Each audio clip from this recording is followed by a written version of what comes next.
begun. Now we just wait 10 minutes for YouTube to send out the first half of the notifications that I'm live. I haven't even shown it up on my... Oh, there we go. I think it's got like a delay to when it starts, and then it just like starts to fill up. Yeah. We got a God's thumbnail moon tonight. You see that? What do they call that? A harvest moon? The harvest moon's A harvest moon's big, right? Yeah. It's very picturesque. Yeah, you got the like very recognizable slim crescent moon tonight. Yeah, with the clear outline of the black of it. Yeah. Happy B-Day. Someone just turned 22. Oh. The slow Loris dude. Slow Loris is 22? Oh my goodness. Someone said no chili though. That's not true. It was chili with cheese. Exactly, Scott. Exactly. That's what I had for dinner tonight. Amelia's amazing homemade chili with cheese. Mm-hmm. Hey. Dune premieres tomorrow. Shut up, dude. I'm not stupid. Dune does not premiere tomorrow.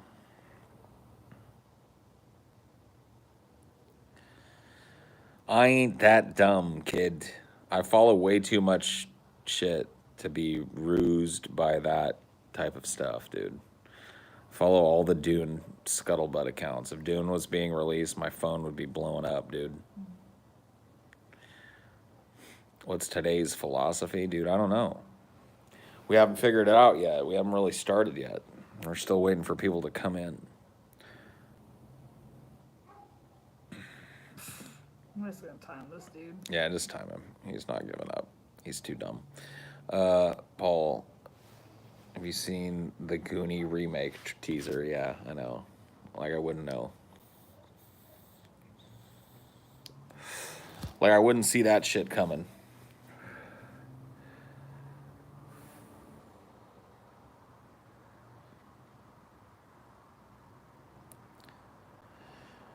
Well, good evening. Good evening to all. Just having ourselves a nice little chill night out here. A little bit chilly. I worry about you with that thin jacket. I'll get another I'm gonna get you a here in fucking minute. parka. That's just all there is to it. I'll go get one right No, now. no, you don't have to do it No, now. I'll do it. You don't have to. I'm just saying. It's too damn cold. It's gonna freeze.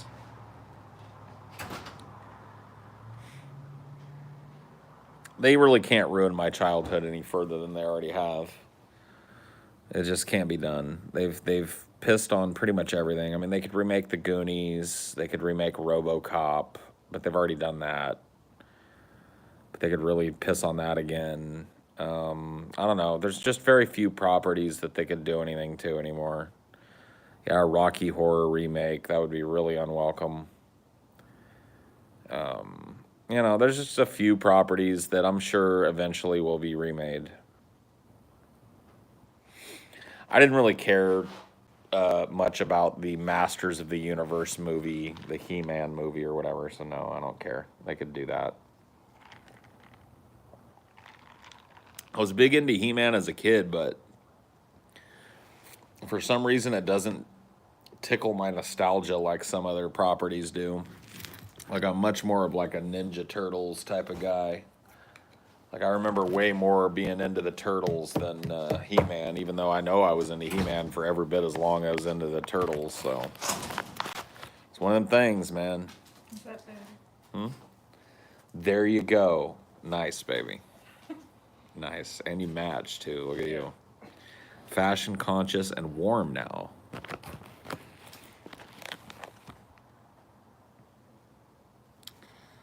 I feel these. You see these. Ooh, those feel comfy. I wish dudes could wear stuff like that. I guess they can. Yeah. Because those feel pretty damn comfy. Bort. Well, thank you, Tucker. And a good evening to you, sir.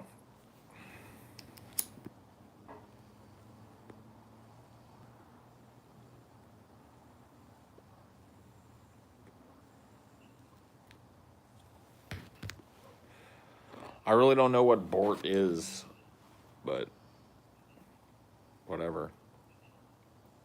Oh shit, yeah, you did get your space pants, but they do not look like a 3X. They look like a fucking Chinese one. God damn it. Fucking bastards.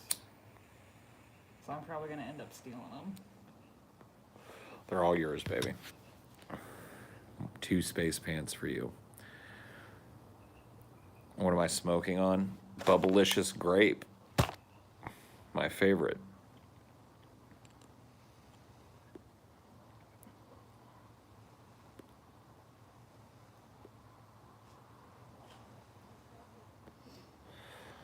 Imagine being unironically an Ann Prim. Imagine getting fucking banned immediately. Oh shit, now you don't have to imagine it because it's your reality. Whoops.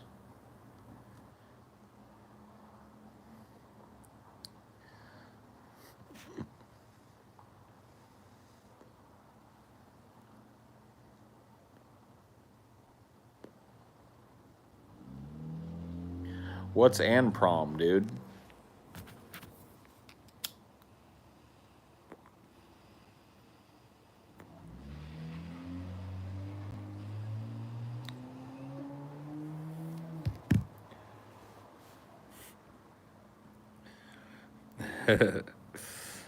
You're smoking with me? Well, good for you, man. We should smoke around the globe. We should get enough people watching Highdeology that we can have a smoke all the way around the globe. All of us sit around and smoke. Excuse me, pardon me.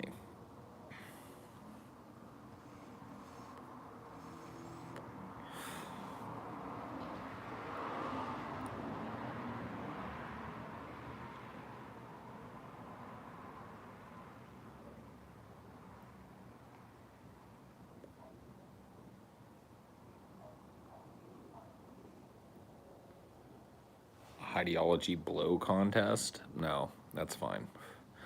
You guys can go ahead and brand that some other way. Do you like blow pops? I do, but I don't really like the gum in the middle of the blow pop. I just always used to wish as a kid that they were just solid that candy. Because I like the blow pop candy, but I don't like the gum.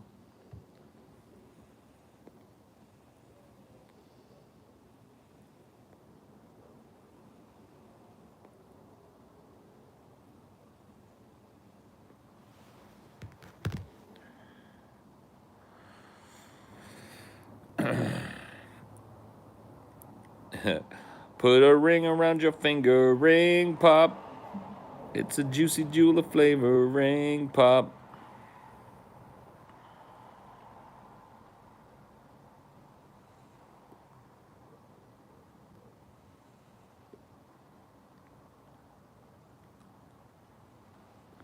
Dude, those orange push pops. Oh yeah. Oh, do you remember those ice cream truck orange push pops? Mm-hmm. Those things were like fucking heaven on a stick, dude. When I was a kid, that was the shit. Hi, Paul. Hope you're having a good day. Well, thank you, Mr. Naughty Priest. I am having a good day. I hope you are too. I often wish Mr. Naughty Priest would talk more so I can get to know Mr. Naughty Priest, but that just adds to his mystique.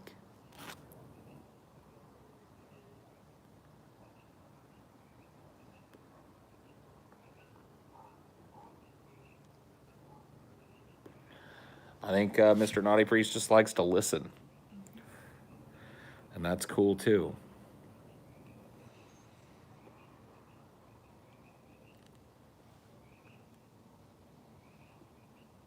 Yeah, we do have frogs. We got some croakers out tonight. I hear them doing their thing, man. That's frog legs waiting to be gigged. Yeah.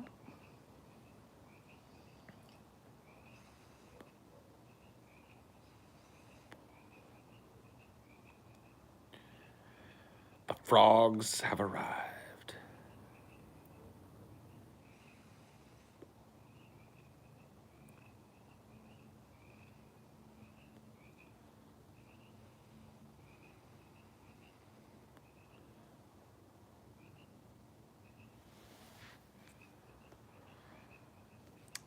Fried frogs. All we need to know is Mr. Naughty Priest and Jar of Piss are rich. That's probably true.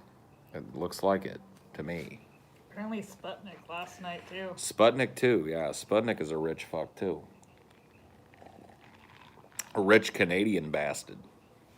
I think Sputnik might have been drunk last night. So Sputnik, if you regret any of those charges, I'm sorry. You'll have to dispute them with YouTube because I can't help you. You can't touch them. Yeah, they don't. I don't even give me that shit for like a month. So.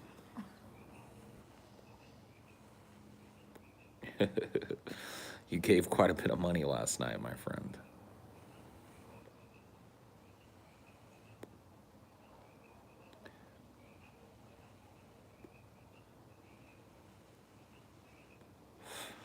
Yeah, I think you have, Pranav. You've dropped a 20 every once in a while. Look, dude, I always appreciate the donations and stuff, but I did these for a long time and didn't even have super chats turned on because I didn't know how. It's always appreciated, but never solicited. You know, I do this for free because I have fun doing it. And it really is genuinely for free because I'll probably make like 6 cents from ad revenue on this video if I'm lucky.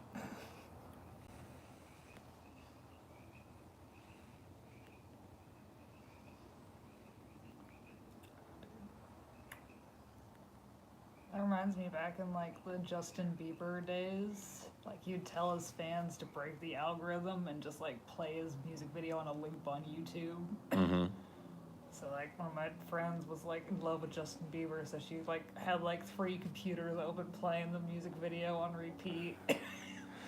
Dude, breaking the algorithm, dude. He was smart to do that shit back in the day. Ahead of his time in that fucking regard. Got nothing to say, just appreciate all the streams lately. Well, thank you, Jake Masters, and that's okay. I appreciate the $15 and appreciate you being out there and listening. I never can account for the quality of these. I don't know where we'll go or what we'll talk about, but that's kind of the fun of them, you know? Sometimes we get on this jag where it's like 2, 3, 10 streams in a row. We're talking Anprim shit. And sometimes we just talk about nothing.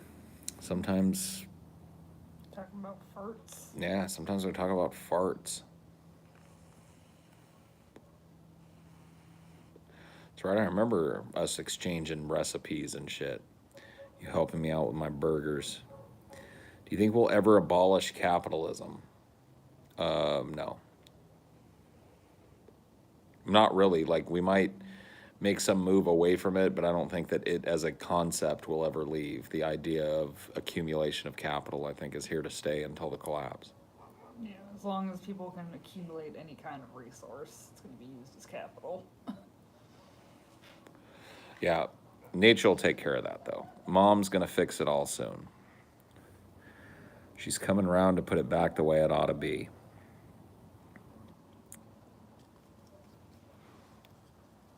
You think we'll get giant insects again? Mm-hmm. I'm betting on the roaches. Those motherfuckers are smart, resilient. I think with a couple billion years worth of evolution, we have a roach apocalypse going on their hands. They'll be doing the same shit as us. Building little houses. Yep, building little roach houses. Complaining about their mortgage. Mm-hmm. Warring with the ants.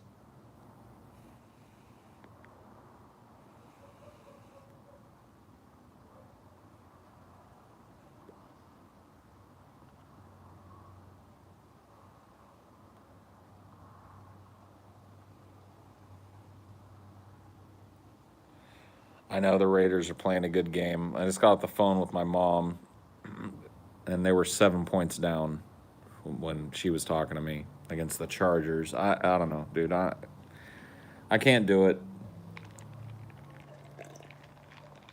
I can't do the football shit again. I can't get myself back in the mode. I went this, you know, pretty decent stretch of my life where I watched a lot of football. As a Raiders fan, it's just too sad.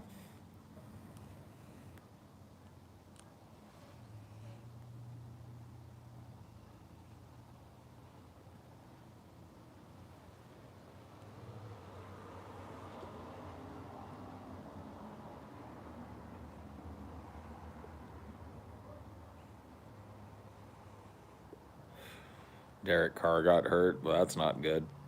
I've never watched a sports game of any kind on TV, but I love playing sports, so that's cool.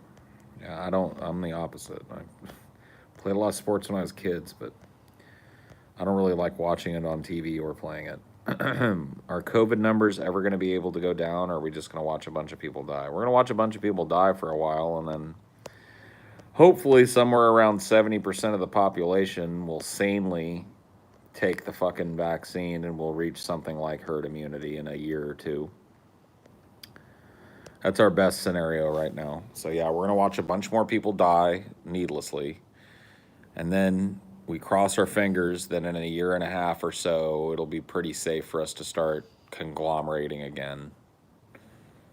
I think that's about the best you can hope for. It could be worse too. But that's about our best bet.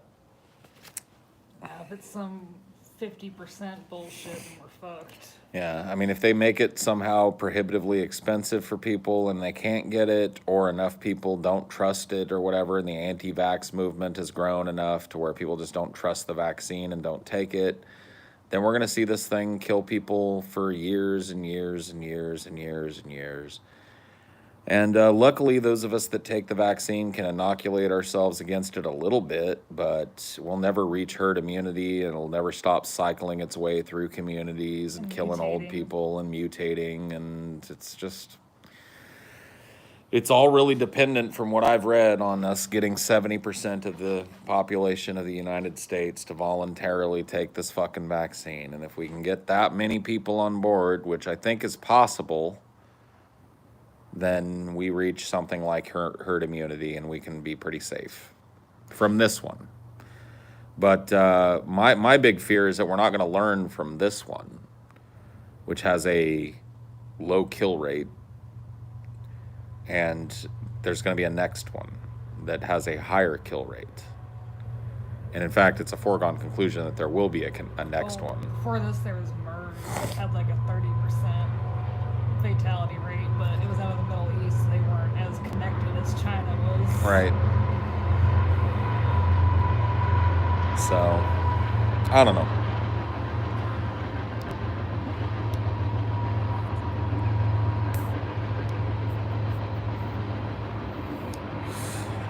We didn't really learn from the Spanish flu, or what we did learn from the Spanish flu was forgotten and underwritten and phased out and all of that shit, because we've handled this pretty much as poorly as we could have been expected to handle it, which is a pretty American thing now.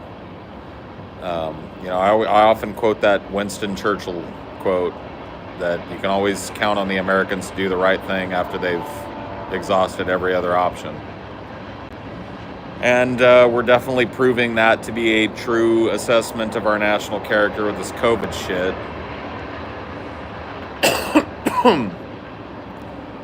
And I feel like this is just a test run. I feel like COVID is just a test run going, hey, the world has expanded to the point where these types of biological agents can travel around the globe at an alarming rate, and your society is unprepared, and boy, oh boy, you better change the way you're doing things so this doesn't happen again, and we're not going to do it, and it's going to happen again, and the next one that comes around might not be as nice as COVID is. It might not give you such a good dice roll.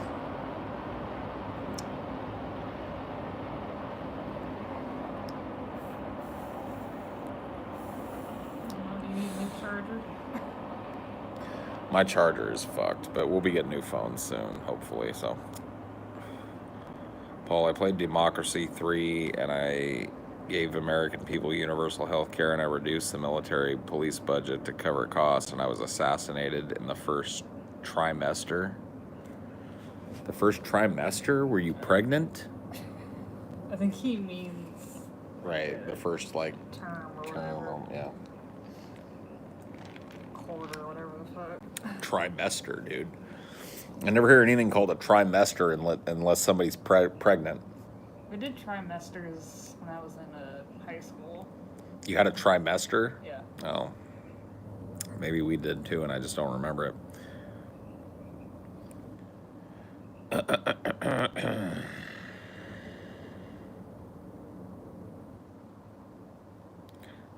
The third trimester sucks. Yeah, that's what I've heard. That's the last one. That's when everything's about to pop. All the hormones in full swing. Everybody's angsty. Yeah. You're in your fourth trimester right now? Holy shit, bro. Are you going to give birth to a teenager or what? I'm in my 86th trimester, personally. I've got a 20-year-old man living inside my stomach now. How big were you again? What, my heaviest? I know when you were born. Oh, I was a huge kid. I was like over 11 pounds. I was close to 12 pounds when I was born. And you weren't even late? It was just... No. I was just a monster.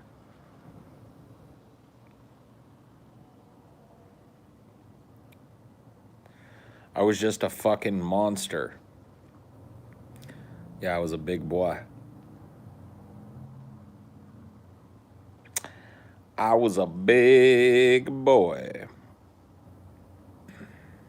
You were a C-section? I came right out the badge, bro. I've seen it. Oh my God, I've seen pictures of it. Oh God, I've seen myself being born. I'm sorry, babe. We were just talking about trimesters. And Oh man, I didn't want to be reminded of those today. Oh shit, bro. I've seen my whole ass head coming out of my mom's vagina, dude. Was I on purpose? No, I was actually an oopsie baby. My parents were hot, they were both overheated, and they were living in a pretty small little house, and there was one little air conditioning vent in the house that blew really cold air, and it was right in a hallway, and they were hot as fuck, and they laid down there together and fucked, and a condom broke, and 9 months later, dun dun dun dun dun dun dun dun dun dun dun dun dun dun dun dun dun. This was unleashed on the fucking planet. Oh my God. On April Fool's Day, no less. I mean, I was an oopsie, but only because my mom and dad had like given up, thinking that they just couldn't have kids. Yeah. Peter just texted me and said, have a good stream. I'm out to dinner. Otherwise, I would join. Well, if you're still watching, thank you, Peter. I miss you too. Paul came out like Fat Albert. Yeah. Hey, I'm here.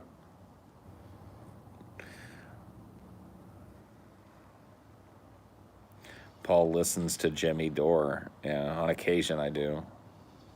You listen to me, though. That's way more cringy, you dumb fuck.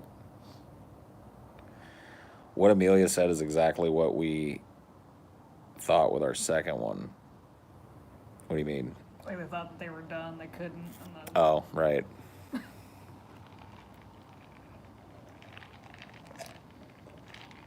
Dun dun dun dun dun dun dun dun dun dun dun. Came marching out of that vagina, dude. Oh my God, it looks like a murder scene too. It's horrible. I've seen it. I really think that's something that our ancestors should be thankful for. Nobody had to see their own birth. Yeah.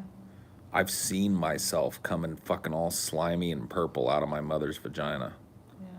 Looking like a fucking purple lizard, weird creature with a cone head. Yeah, it's not ideal. It is really really not good. Oh. Not a good look for her, not a good look for me. But apparently it turns people into libertarians, I guess, 'cause wasn't Ron Paul an obstetrician? I guess so, yeah. I don't know. Maybe he was a libertarian before he became that, but who knows? Maybe it does. Maybe it turns people libertarian. I don't know. It turned me off of ever having children. I remember Bill Cosby has a bit in his special himself where he talks about his first child being born. That's pretty fucking funny. He talks about how ugly kids are and how you have to pretend they're not, but when they first come out, they're like all splotchy and slimy, and their heads are all malformed because all that shit has to move around so you can get through that pelvic tunnel. You were not supposed to go out that way, I don't think. Dude, I was way too big. Dude, this may be TMI, but if she shared it with me, so I share the pain with you. My mom told me once, "You ripped me from stem to stern," meaning I tore my mother's vagina when I came out. Down to her ass. From stem to stern. I tore it up and I tore it down and I tore it all around, dude. I blew that whole fucking thing out. Dude, I came fucking exploding out of that pussy, dude. Oh my god. There he blows.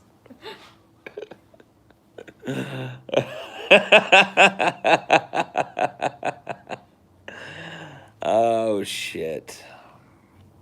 Ruthless, yeah. Well, what are you gonna do, dude? It's fucking true. I can't fucking change it. But yeah, I probably should have been a C-section for sure. My mom is a small lady. She's not a big person. she was, you know, I was like a fucking water buffalo in there.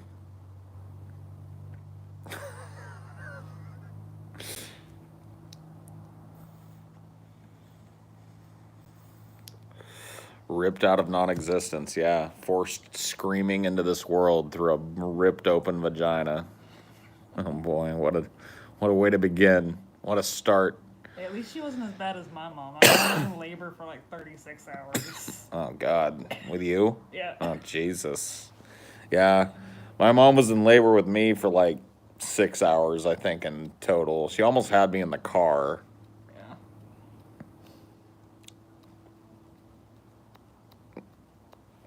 But yeah, I was born in the wee hours of the morning. I think that's why I'm a night owl, because I was born like 3 a.m. or 4 a.m. or some shit. Noon. Noon? Yeah. You're a noon owl. Yeah. My birth interrupted Easter dinner. Yeah. Yeah, births tend to interrupt things. You can't really like be like, nah, tomorrow. You know? I mean, like, if you plan on having a C-section, you can schedule your C-section. You can schedule induction now. Yeah, that I know that the induction thing is becoming more common, but I know that it's like it's still unpredictable. It's like unpredictable, my mom, and my youngest sister wanted to do the day before her scheduled C-section, so that didn't pan out. Yeah. My mom makes all these excuses too. She says when she was pregnant with me that she couldn't stop eating Burger King. She said that from about the second trimester on, every day she had to go get a Whopper and a chocolate shake. And she said she didn't feel right if she didn't. You know what my mom's was? What? The peanut butter shake from Dairy Queen. Oh, shit, dude. Well, at least we were raised in similar circumstances in the womb, you know?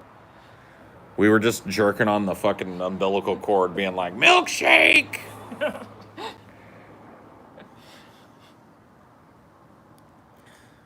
You know what I mean?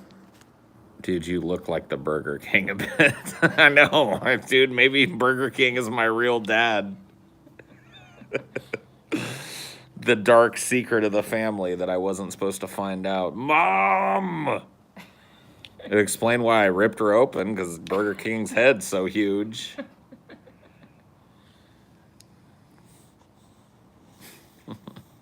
The dark secret of the family, bro. But then that means I'm rich, too. Because if Burger King is my dad, that means I'm Burger Prince, bro. I'm the burger fucking prince, which You- means you whip Burger King into shape too. exactly. Well, I'm gonna plot against him. I'm gonna have him murdered, so I'm the Burger King. Dude, I'm the burger fucking prince. Holy shit. Wow. Well, I have some proclamations to make right off the fucking bat.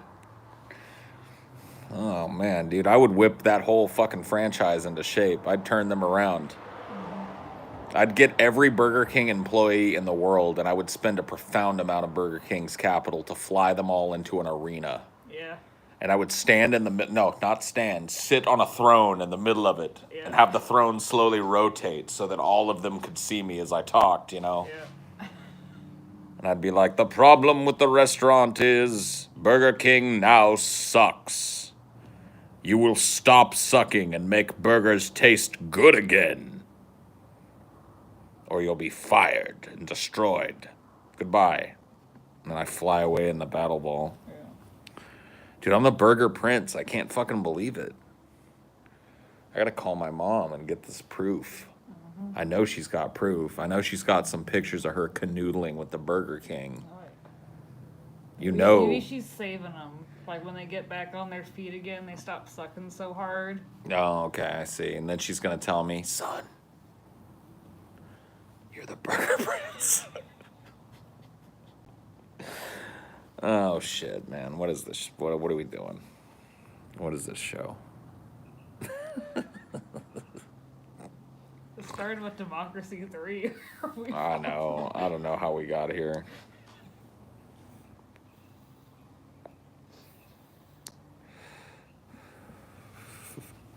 The Burger Prince. Oh man.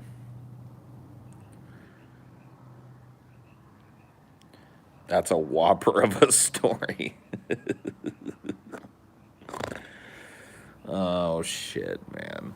Nobody should ever have to see that shit though, honestly. I gotta be like I don't even really know like why do you think parents take pictures of that shit? I think it was just that the little portable VCR fucking cameras were so sparkly and new, so there was just a phase. There ain't no video of mine, there's pictures. Yeah. Well, I guess, yeah, Polaroid was fancy and new and fucking whatever. I don't know. I didn't get none. I just got the fucking picture of me on the little scale thing. And me finally swaddled after my Would you dad's want test to would you attempt. want to see that shit if you could? Not really. Yeah, I don't blame you. I don't fucking blame you, bro. All I know is I was a buff baby, and it took my dad 10 tries to swaddle me. You were ripped? I guess. Shit. I was a giant fucking moose. I was like a hippo baby when I came out. My mom said she like couldn't feed me enough because I was just already like 6 years old, you know what I mean?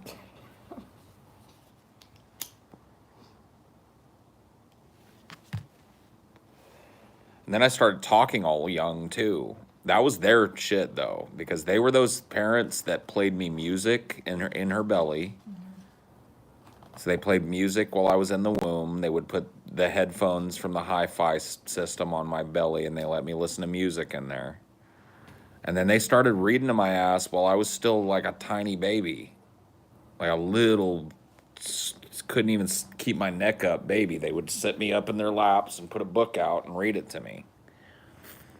So at 1 year old, I was like, when most kids are just barely saying mama, dada, blah, blah, I was like, I'm hungry. I'm like this little angry, fat person. Give me food. I want to read a book. Remember your first burger? I don't. I don't have a whole lot of memories of being a little thing. Those kind of die, man. If you still have them, hold on to those if you can, or write them down somewhere. Because I'm telling you, man, those memories, like if you do, most people can't remember anything before the age of 5. If you're 20 or so, there's a good chance you don't have many memories before the age of 4 or 5 years old. Most people.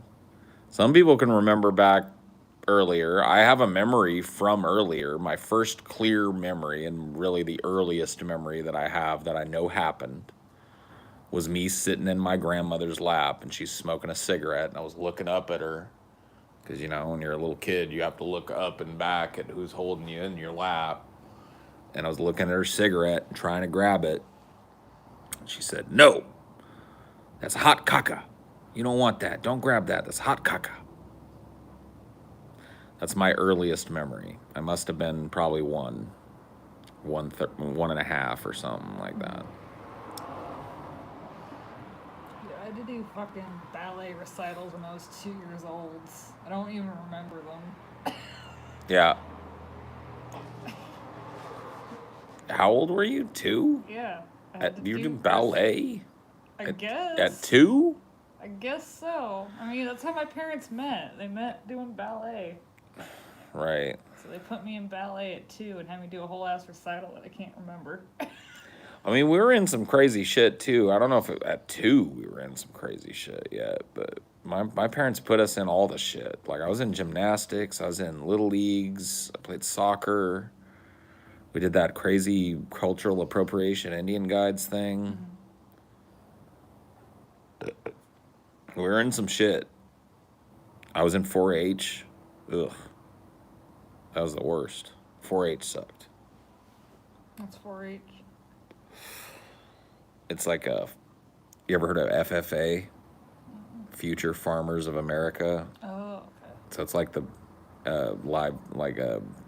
agriculture thing, club. Where you plant shit. Yeah. I grew up in the Central Valley, so it was just nothing but cows and agriculture. So we had FFA and 4-H, and I was in 4-H.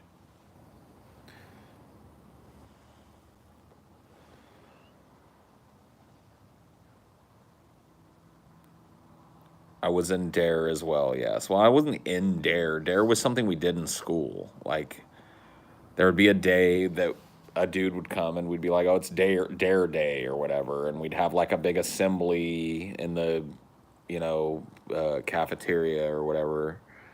And the guy would talk to us about drugs, and then he would come to the classrooms sometimes. And he would give us a talk, and we got to see a smoker's lung, and we got to hear stories about people who got on drugs and how they started with cigarettes, and then they Did moved. they show you the heart valves too? I don't remember the heart valves. I just remember the black lung. They showed us like a healthy lung and a black lung. Was it like a physical one that you could touch? It was like in glass, so it was like preserved. No. We got straight up organs out on the table. Put your gloves on, kids, and squeeze them. We didn't get that shit. We got like this preserved behind glass looking thing that was behind epoxy or whatever. And we could hold it, but it was, not the lung. It was the lung in a case that we could see through. We had to fucking like pick up fatty hearts and shit. Oh shit. Yeah, we didn't have to do none of that shit. That's pretty fucking metal right there. Just like actual human body parts. They were just like, Yeah. "Get in there, kids." Well, like some chick's dad was a doctor, and they did it in like fucking elementary school. Jesus Gross. Christ. I got so nauseous that I had to like be wheeled out in a wheelchair because I was about ready to pass out. No fucking shit. Just dump a bunch of lungs on the table in front of a bunch of little kids. There you go. Dig around some body parts, kiddos. Grab a heart. Grab a brain. What's that shit? Well, whatever. I guess it probably learned you something. I guess. I don't think it did. You don't think so? Learned. What do you think I'm doing? Yeah. I guess so. Yeah, no, we had the fucking little slice of lung and the slice of healthy lung, and I don't know, man. We didn't have a whole lot of fucking. It wasn't very effective, let's put it that way. By the time they started hitting us up with the DARE shit, like, most of us already knew about drugs. A lot of the kids that I knew had already tried them. I hadn't. They hit me up in like the 6th and 7th grade is when I started doing DARE. Having DARE days and stuff like that. And, yeah. It didn't work. it might have sparked the curiosity of some kids. Like anytime a parent tells you not to do something that you know other adults be doing, as a kid, it's just like, okay, I want to do that. Like you get in that mode as a kid where you're tired of being treated like a kid, even though you're still a kid. You're still way too stupid to do anything, but you still feel like I want my put respect on my name because I'm fucking in 6th grade now, you know. And don't smoke cigarettes, huh? Well, allow me. I'll show you I can be an adult too. The more you stigmatize something with kids, the more likely you're gonna have a problem with them abusing something. And there's a fine line. I mean, parents have got to fucking know what to do and what not to do. The same thing is true with sex. Like when I was a kid, people were obsessed to try and keep all of the teenagers not having sex. Teenagers have been having fucking sex since time immemorial. In the 50s, they were fucking. In the 40s, they were fucking. In the 10s and the 1800s, they were finding ways to fuck. They were doing it. They wanted to do it. They were pursuing it. It's just the way it is. And it's like there was this real sense of desperation to not get us to do it. But they did some things right when I was a kid. Like I could go to my school nurse and get a handful of condoms anytime I want, no questions asked, when I was in high school. That was just part and parcel that we were told that. I did it once. Didn't use the condoms, but didn't end up needing them. I was a little overambitious there. Paul, my dude, what it do? What up, dude? Hello. Thank you for the $15. My dude, my bro. But yeah, no, I mean, we had condoms sight unseen from the school nurse. That was nice. That was like a progressive way of looking at it because it was like admitting, like, look, kids of that age are probably going to fuck. At least some of them are. And the more you stigmatize it, the more you make it something that they want to do, because kids at that age are also going through this individuation period where, you know, it's just the same thing as like that 6th grader I was talking about that's like, oh, I'm in 6th grade and I can smoke. Well, it's, you know, I'm fucking 15, I can fuck and I can get and fall in love and I can have a kid and all that shit. The more it's stigmatized, the more you push a lot of kids to rebel and do it. The less it's stigmatized and the more that it's just frankly explained, the less problems you're going to have with teenage pregnancy and unwanted pregnancies and venereal disease and all that shit. Well, they don't call it venereal disease anymore, do they? They call it STIs or whatever.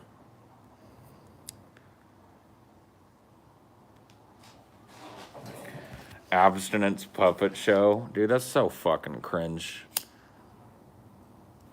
We had to do little like bumper stickers. Oh God, man, that's horrible. They used to do like these cringy rap songs, and I don't remember any of them, but I remember watching them in school, like in 6th grade. Like, you know, what's the worry? Don't be in haste. It's okay to say no, and it's okay to wait.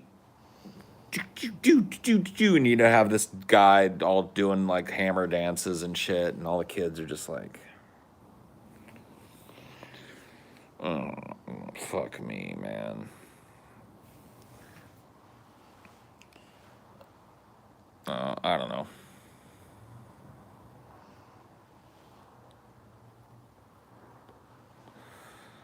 Yeah, don't copy that floppy. Yeah, that level of fucking shit, dude. It really was. It was like in the 80s and 90s were gold mines of these like cringy videos that were made for schools. Some of them made for Christian schools, some are made for secular schools about not taking drugs or about crime or about sex or about this, that, and the other thing. And it's like so much money was poured into making these videos to show to kids like that. Oh, this will get them. If we make a slick video where a dude is rapping about how cool it is not to fuck, then they're not gonna. It's just like, There is one PSA that's dope though. which one? Duck and cover. Duck and cover. Yeah, the fucking turtle knows just what to do. Bloop. That's true. Yeah. No, those PSAs. The you know what? I remember one of them being pretty fucking cool, although it didn't keep anybody I knew from doing drugs. It was the Evan Rachel Wood one. The This is your brain. This is your brain on drugs. You know, the egg one. Any questions? It was quick and to the point. I think I used more colored pencils in high school than I did in elementary school because they had us do projects all the time, like draw shit. Yeah. We used to have to like McGruff the crime dog. Yeah. Were you ever exposed to McGruff the crime dog? McGruff the crime dog was like a cartoon dog. They would show you a cartoon of him like talking about not doing drugs or talking about not bullying or whatever the fuck, and then we had to paint him like we'd have to do these worksheets where it's like we'd have to answer some questions, and then on the back we'd have to color McGruff. It's just like, this shit is not going to keep kids from doing drugs, bro. McGruff the crime dog, they're trying to come at it from an angle that it just isn't going to work. Like, it's just not. No, there's not a single kid that, when the time came and they were in high school or whatever, said no thank you to the joint because they saw McGruff the crime dog or went through a dare class. You know what I mean? Some kids don't do it. I'm not saying every fucking kid does it, but most do. And, you know, it's like being honest and open about what happens on drugs and what drugs do seems to be a better way of going about things than trying this, like, it's cool to not do the things that are cool. You know, like, it's like kids know that it's not cool to not do the things that are cool.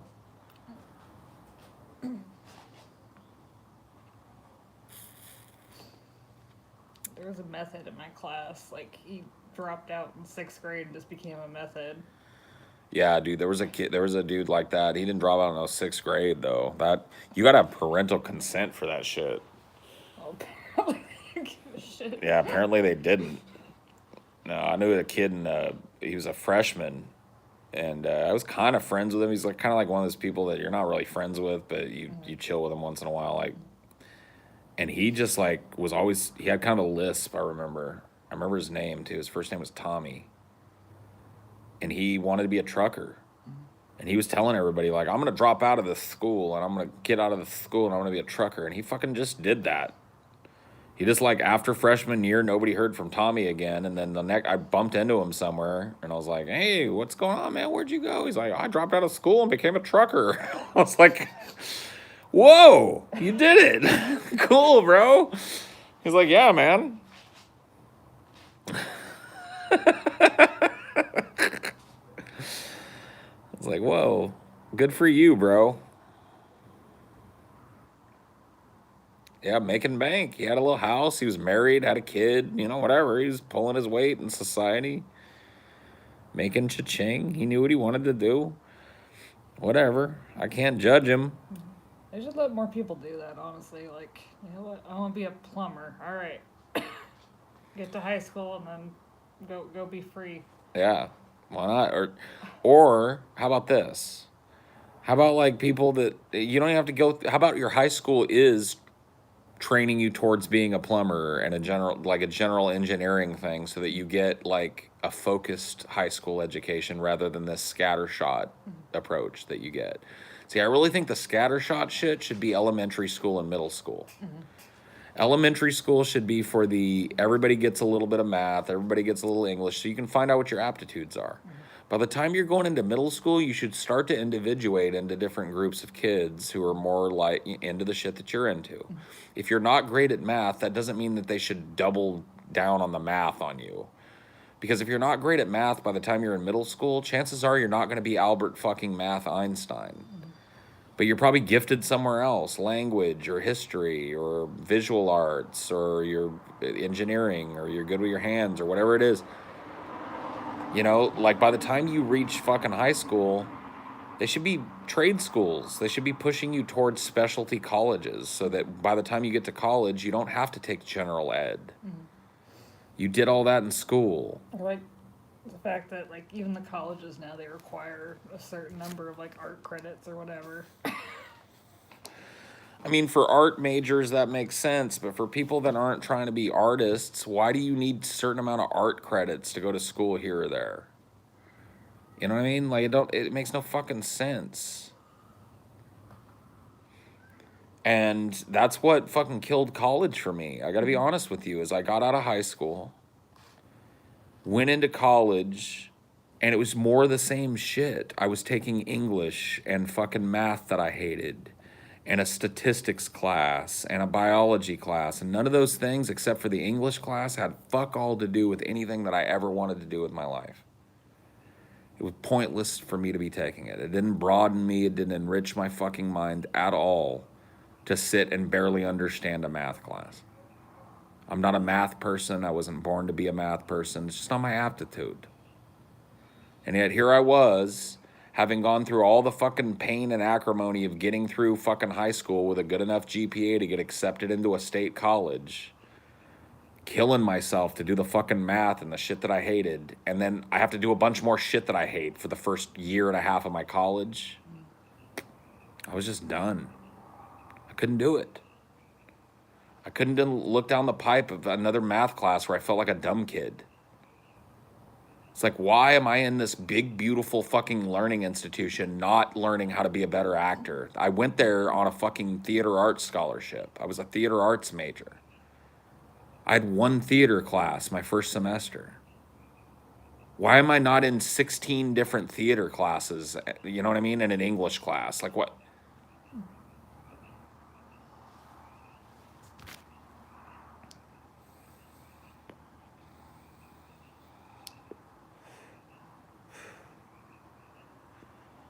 I just felt trapped. I felt like I felt cheated out of because I really thought that when I got to college, I was going to have, I knew I was going to have to take like a fucking math class here and there, but I really thought I was going to be immersed in this theater shit. I'm a theater arts major. I'm a declared theater arts major in my first year of college, man. I'm going to be taking all kinds of theater. Nope. I had an intro to theater class. I was like, intro to theater? I'm on scholarship for theater here. My intro to theater was the 4 years I spent on stage in high school. Why do I have to take intro to theater as a theater arts fucking scholarship student? Hey.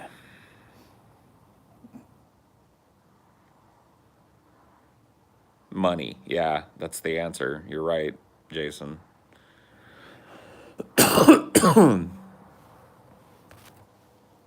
But they would have gotten just as much money from me if I was taking 16 specialized fucking acting classes.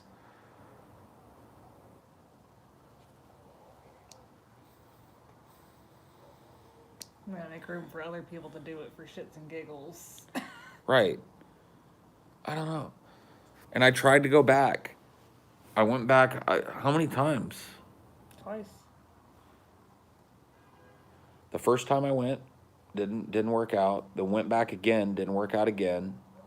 Went back again, didn't work out again. This was in my 20s. Went back again, didn't work out again. 4 times, 5 times in my life. Jeez. Twice in my 20s. Okay, so here's my collegiate try career. Right out of high school on a scholarship to Fresno State University on theater arts. Dropped. Had a bunch of strings pulled by my theater arts teacher in high school who was an alumni. Got my scholarship reinstated, went back, dropped again. That's 2. Went and worked for a bunch of years. Got about 22, I think I was. Going back to college, went back to college, did 1 semester, dropped 3.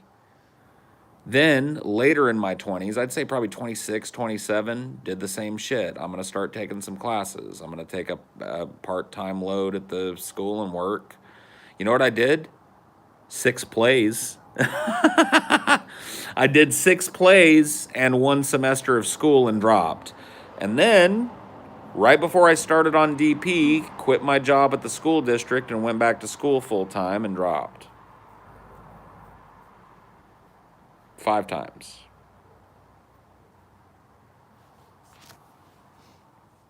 I think at some point you just go, college ain't for me. I'm really glad I went back that one time. That one time I went back when I was working at Starbucks and I was doing a part-time load. I was in so many fucking plays. My whole life was acting, and I was like, ah, but I wasn't getting any credits. You know, it was all side shit. Yeah, do it just for that. Nothing else.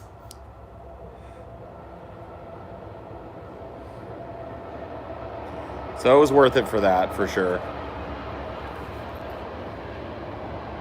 No, dude, it was fun, but I got to tell you guys, man, I burned myself on it. I did. So I wanted to do a play because I was burning for it. It had been since high school since I did a play. And so I tried out thinking, oh, maybe I'll get a bit role. I ended up getting a major supporting role in the show. And I fucking loved it. I did the show. It was amazing. Right after that show, the director, who was one of my theater arts teachers at the school, came to me and said, I want you for this part on the next show. Well, the next show started rehearsal a week later.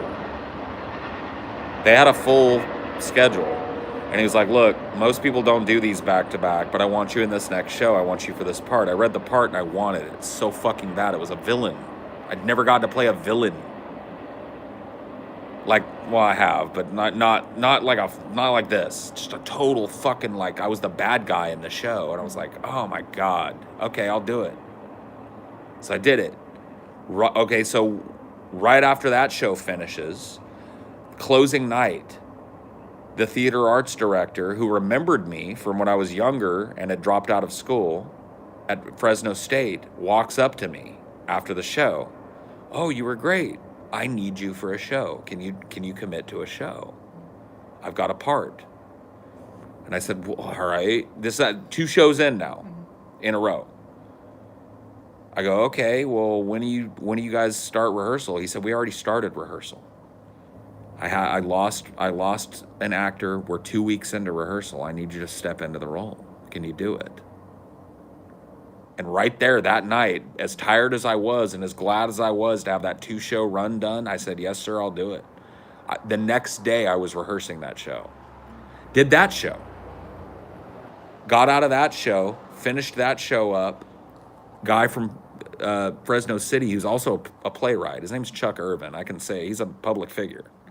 He's a decorated playwright, an award-winning playwright. Wrote a show called Canyon Suite. I want you for the show. Can you do the show? Yep. Did that. 4 shows in now. Finished it up. That show wins the Irene Ryan competition. We're doing a whole nother run in Utah now. So I lived in Utah for 3 weeks and did a whole nother run of the show. Came back and immediately did a 5th show at Fresno State. And then I was like, okay. After that, I was so burned, I didn't even know who I was anymore. I had no free time. Just work, school. It was I was going to school, I was working full time and doing those shows. Crazy time in my life. You can only do that shit in your 20s, man. I'm telling you. If you're going to work that, like, I wake up when the sun comes up and I go to bed well after the sun has gone down type of life, and I'm working the whole fucking time. Take advantage of that shit while you can, bro. Because I couldn't fucking hang anymore. What's going on with you? Why are you being such a naughty little cart? There we go. That's better. 20 and I can't wake up before noon. Well, look at you. I mean, I don't care. I got no judgment for you, my friend. I'm saying if you're gonna do it. If you're gonna do it now. Do it now, bro. No, that was a great, like, fertile time in my life, though. I really felt like I was doing what I was supposed to do. I said yes to those shows, not out of a sense of obligation, but out of a sense of really just loving the process. Love being on stage. Love learning a character. I love learning the lines. I love working and collaborating with artistic people. I love working with directors and other actors. It just, I'm in my element there. And so I really felt great about that, but it was just unsustainable. Everything else in my life had fallen by the wayside. I was thinner than I ever was, too, because I just had no time to eat. Yeah.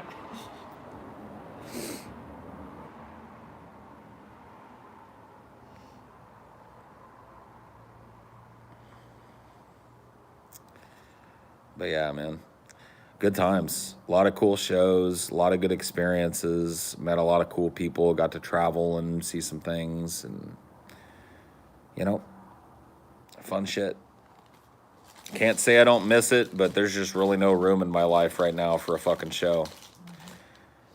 Well, I mean, another show. I have my own show now. Yeah. So, but a theater show is what I meant.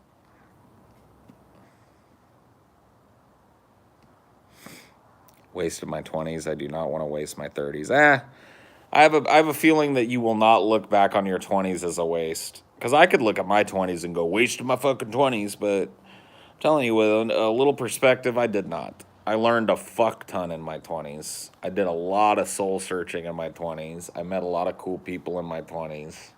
I learned a lot about myself in my 20s. I drank a lot of alcohol in my 20s. I did a little bit of cocaine in my 20s. And I smoked a bunch of fucking really good weed in my 20s. And I don't regret a fucking day of it.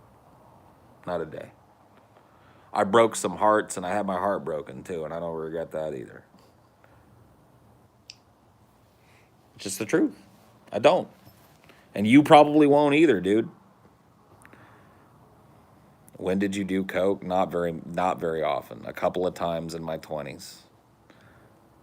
It was pretty ubiquitous at parties, and I really don't have any coke stories for you guys. Like, cocaine is not this crazy drug where you go on some kind of fucking mind-bending trip and see aliens and shit. I did coke a couple of times at parties in my 20s. You do it, it kind of enhances your personality a little bit, makes you feel very up, very peppy, very talkative, kind of horny. I mean, that's the drug. It's like weak sauce meth. I mean, I tried meth when I was a teenager, and let me just say that those two drugs were very, very different for me.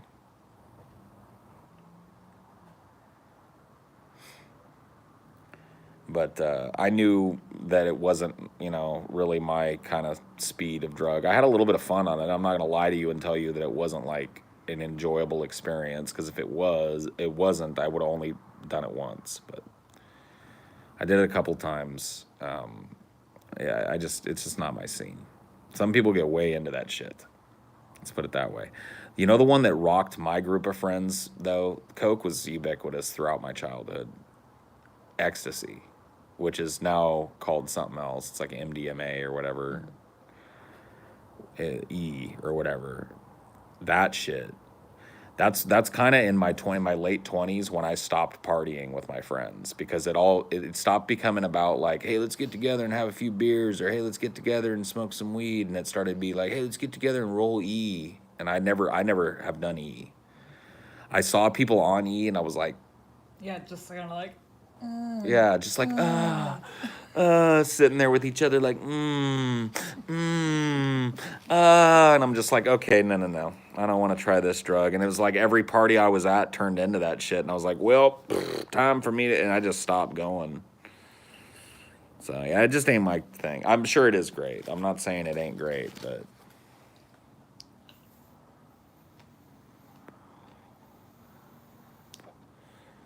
sounds pretty gay. Well, I mean, by the time that my friends got into that, everybody had girlfriends and shit.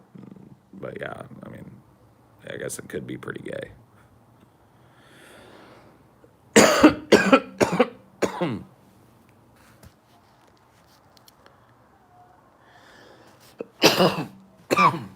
So yeah, I was just like, I'm not gonna babysit a bunch of people rolling on E.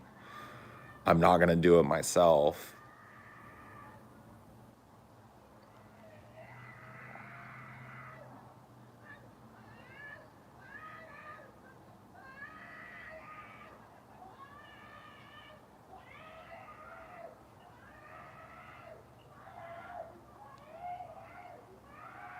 Do you guys hearing this?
Didn't see anything.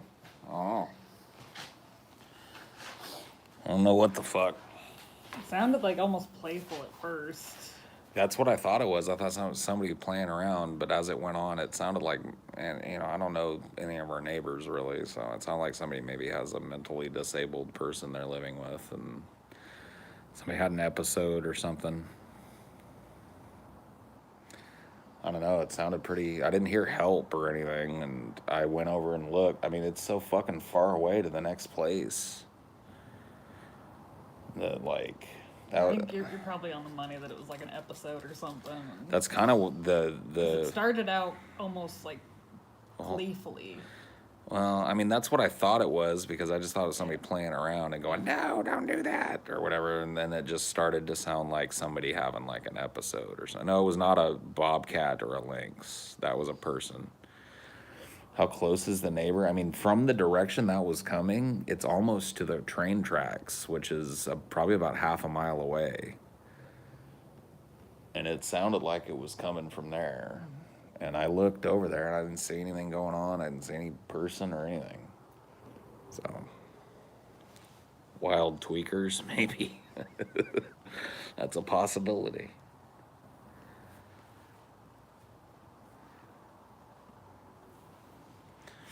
I mean, when you live in an area where there's not a lot of tall buildings and not a lot of structures and shit, sound carries for a long distance.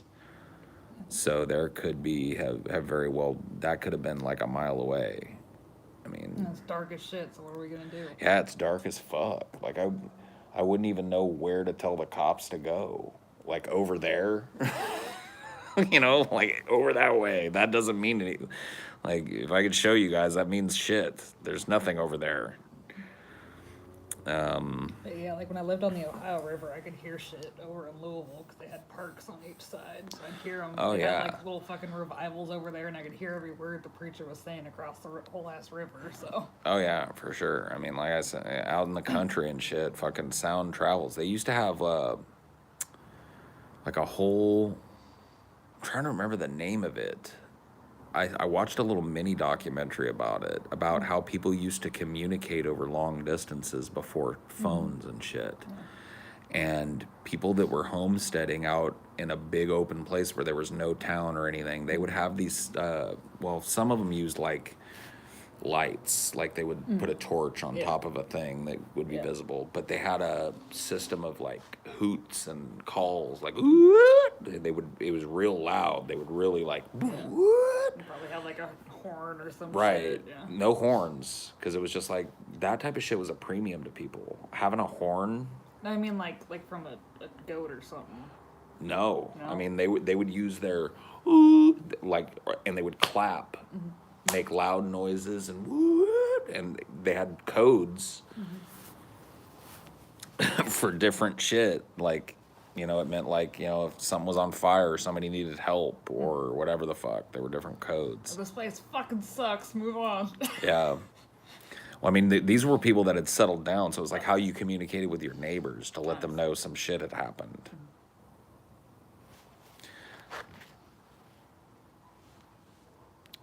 Sounds like a skeleton popped out of somebody's closet, or they were tickled to death. Huh? All right. Well, thank you, Blue Noble. Maybe. I don't know. That did sound like a skeleton popped out. No, I really do. Like, if I had to take a fucking stab at it, there might be a neighbor or somebody that lives out here that has a developmentally disabled person that's living with them, and that might have been an episode that we heard. Yeah, because there's that autistic kid at the complex. Yeah. I hear him going. Yeah. I mean, look, dude, it set off that vibe for me. So it might have just been a teenage kid being stupid too. Or it might have been somebody being murdered by a fucking werewolf out there. I really couldn't tell you. It's one of them things.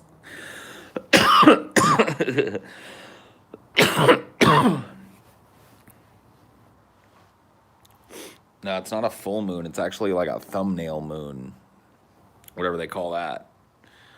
The thin crescent moon. You'll find out in the morning. I probably won't, actually. That's the thing, is I probably won't find out a goddamn thing. Painal or inbreds could have been either, really. I'll go back and listen to it later, but it really could have been maybe inbred painal. I don't know. You don't know a fucking thing about this neighborhood. I don't. I don't know a fucking neighbor of mine. Well, I met my direct across the street neighbor. And that's it. I don't know no neighbors. This video is now police evidence. Hey, maybe it is. I don't know. If they come knocking, I'll give it. I'll give it to them. They can have it. I'll point to the YouTube. Yeah, someone fucking timestamp it, I guess. Yeah, what time is it right now? Well, you don't tell me, because... Well, somebody tell me what time it is CST right now.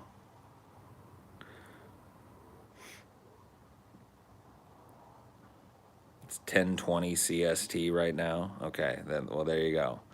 So somewhere in the neighborhood of like 10 o'clock CST or 10:10 CST, somewhere between there and there, we heard the hoot hoot, and here's my stream. And people need to timestamp the stream. Yeah. Somebody throw it in the comments, man. Timestamp that hoot hoot. I want to find out what that was. Oh, did I tell you we have an owl? You did not. So I was doing one of these late, and I think you were passed out already. You were out for the count that night, and I was sitting out here, totally heard a woo hoo somewhere near the property. So we got owls around. Yeah, we between that and the feral cat and diner, we ain't gonna have a goddamn mouse. Nope. Dude, it was dope. That owl hooted a few times and people could hear it. Yep. Yeah, it was pretty dope. So yeah, I got a mouse catcher, got a rat catcher. I got a dog that wants desperately to find a mouse. So if he does, he's probably gonna, I don't know. I used to think Dino would never hurt anything, but his little instincts are coming alive out here on this land. So yeah, he found that mouse head, and he's got a thirst for blood now. He's got a taste, man. Got a taste for death and destruction. It's a little Mauser. Lord of Owls sent a scout to Lord of Duck, maybe. Dude, I love owls too. I love having birds around me and just animals of any type around me. I love having wilderness type animals. Dude, did I show you that video? Derek Jensen did, you know how he does his vlogs? Yeah. We've watched a few together, you and me. Yeah. He was sitting in front of his sliding glass door, starting his video, and a black bear just walks up on his patio and right up to the door, and he didn't even stop talking. He just he's talked before about how there's a bunch of bears that live up where he lives. He lives up in near Eureka in Northern California. And I think that's where he's at. And he's fucking, that's crazy. It's just like a wild bear in his backyard. And to him, it's no bother because he doesn't interfere with them and they don't interfere with him. And he did a vlog while a bear was just chilling. I was just like, fuck. Well, it's That like, is if you so ain't cool. got nothing, then they're not Right. gonna bust down your door to get it. Right. Well, I mean, he's got stuff in there, but he's just But I mean, like, like nothing on like the outside. right. Like unless you have if you have They're a not big gonna, old turkey sitting out there, then there right, goes your turkey, but then it's done. right. And the bear wasn't trying to bust down his door or anything. He was just sniffing around and looking in his house and shit, and he didn't give a shit. I was just like, whoa. That's fucking amazing.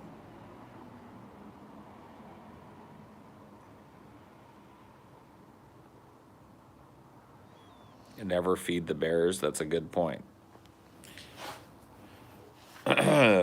Feeding the bears is actually just a really destructive thing.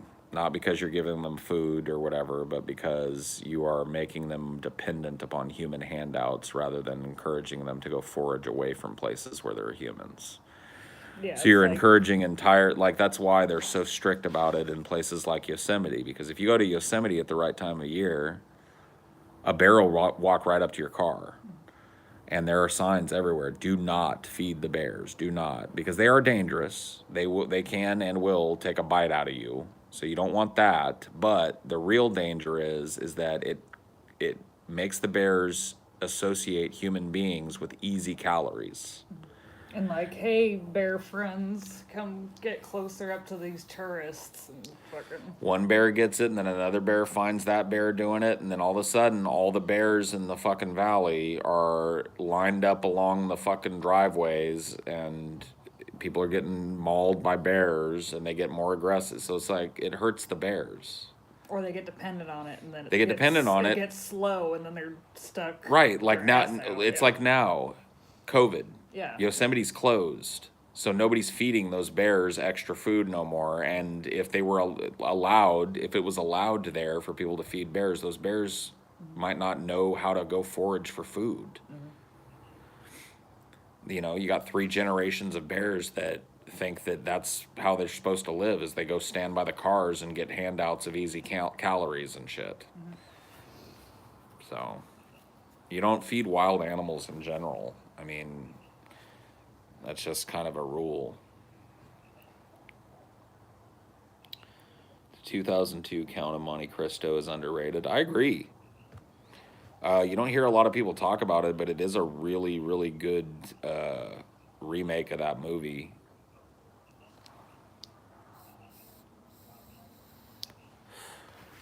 Do they get dependent? Like, if I didn't feed the ducks and chickens, they could still live off the bugs and greens and such. I mean, yeah, I don't know what your setup is like, Lord of Duck, but you're probably right. You don't have many animals back there, and there's a good chance that your animals would be able to forage enough food, at least most of them, to live off of the plot of land that you've got. But yeah, bears are migratory animals, so they will migrate where the food is. And if the food is where the tourists are, and then the tourists suddenly aren't there one season for one reason or another, then the bears don't get food. And the bears don't know where to go get food. And the bears, it breaks up their migration patterns and shit. As it stands right now in Yosemite, it's still a problem, but it's a mitigated problem. They will routinely dart these bears and take them way deep in the fucking forest.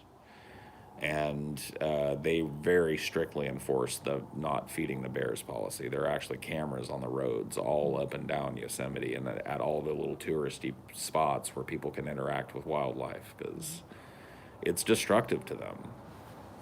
To what extent are you embarrassed, and to what extent are you proud of the Wheel of Torture episode of DP?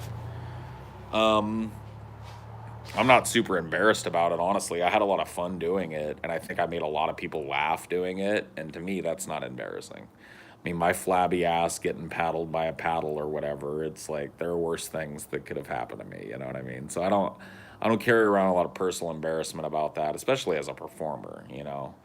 You won, so. I love making people laugh, you know. So and I won too. The $4,000 that I won kind of smoothed over things as well. Couldn't have come at a better time for me either. So it was just a, you know, all around positive thing, and being proud of it. I mean, I don't know, like proud. I really feel like I wasn't the one that designed that. I feel like it would be for TJ to be proud of that because that was really his brainchild. He kind of conceptualized that whole shit. But I'm proud of my performance on it. You know, I think I made a good show for people, and I took my licks like everybody else did. No pun intended. I licked the boot. I took the paddling. I took the scourging. I took the nipple clamps all over my poor pepperoni nips. I took the gimp mask. I took the ball gag. I didn't do any of the stupid stunts. I just took the torture. So.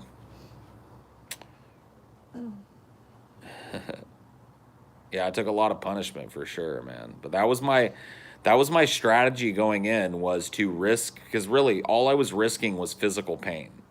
So it was just like I'm gonna get in on every one of these that I can. I'm not gonna dither. I'm just gonna try and be the first one to buzz in if I even think I know. And if I'm wrong, I'll take the torture. But if I'm right, I get a point. That was my whole strategy, and that's all it took to beat both of those dudes. They would sit there and just let me fucking run 3 or 4 in a row, and then all of a sudden they've got 4 points they've got to catch up, and they never caught up. I just kept getting further and further ahead as the game went on because I buzzed in on every fucking question I could, and I took every ass beating that was my strat. It was like, as long as I can just stand there and take the ass whooping, why wouldn't I buzz in on the question unless I know for a fact I don't know it? Like if I'm just totally like duh. But if I think I even have a guess,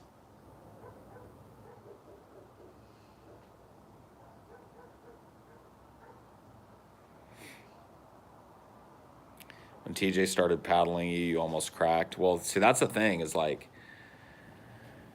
so here's a little deep lore about that episode that I've talked about before. And I do not want, by the way, to besmirch Mistress Jen. She said before the episode that as a dominatrix that she was not well versed in using large wooden paddles. It was not in her usual repertoire. And she got a quick kind of primer on it from TJ, who is, in his personal life, well versed in using large wooden paddles, okay? And so here's what happened with that. So I got the paddle, the big wooden paddle from Jen, I think only one time. But when she did it, she made a mistake. She hit me with the edge of the paddle instead of the flat of it. A couple of times. Not every time, but there were some times where she swung in with that paddle, and instead of the flat of it connecting with my ass, which is what you're supposed to do, which creates less of an immediate pain and more of an impact. And it spreads out the force. Right, it spreads the force, and so it's more about the impact of it and less about the immediate, oh my God, the pain, right? And so, but she wasn't doing that. She hit me a few times, and I had these streaks on my ass with the edge of the paddle. So by the time TJ got to me and gave me his version, he's very good at it. So he knew exactly how to hit me, but my ass was so fucking beat up and bruised from the side hits that I'd taken that just amplified it, and it was pretty fucked. But I took it, dude. I took that shit. There was no way at that point I was tapping. I told both of the dudes at the beginning because they were talking. Both Repsian and Pimp Monk and I were talking before the show, and I remember, all three of us being pretty committed to like, I'm not backing down on any of this shit. I'm gonna take whatever they throw at me. But, dude, I gotta tell you, man, they could have anything short of mutilating me, I would have done. I wouldn't have cut off a body part or anything like if it went that far. Or like got burned or some shit. And I really don't think I don't think I could have done some of the more extreme S&M stuff that I've seen, like the ball busting stuff, like where somebody will just like literally step on a dude's balls or something. Like if that was incorporated, I might have tapped. By the way, great DFF episode. Oh yeah, that's true, on the balls, right? Yeah. No, not on the balls episode, on the CPD Oh, that's right. That's right. The cock and ball torture and episode. the feeders. Yep, that is true. Good point. I've forgotten now. There's over 300 episodes now. Yeah. That's fucking insane. So it's hard for me to catalog the shit that we've covered, but yeah. But anyway, yeah, that was a crazy show, but I have no embarrassment about it really. I'm a performer, and a lot of people laughed their fucking asses off at that show and had a great time watching that show and were really invested in that show. And for me, as a performer, that felt good. That was worth all the bruises on my ass. The $4,000, I will admit, is the best balm for a bruised ass after an S&M show. I will tell you what I learned from that show. I'm not a dude that is into personally being dommed that hard. I know for a fact that that is just not something that I would seek out on a regular basis. Yeah. But at least now I know. Yeah. You know what I mean? I was not turned on at all by it. Yeah. I was worried going in because I was Yeah. like, what if I get real fucking like hard and into this Yeah. and I'm on the show? Maybe TJ was hard, but you couldn't tell. Yeah. Pants are too baggy. Dick Yeah, too I small. guarantee you TJ was fucking hard as a rock under there. That was all his little fucking power play. Get all these gimps to get spanked for him. Gimp Monk had to change his pants, did he? I don't remember that, but I won't say it didn't happen.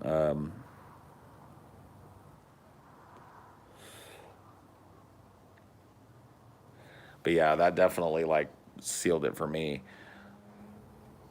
I guess when it comes to that type of shit, I'm kind of a switch, but the doming that I enjoy is more of soft kind of doming. I don't like that whole like I could not be like gimped up or tied up for a long time or cock caged or any of that shit.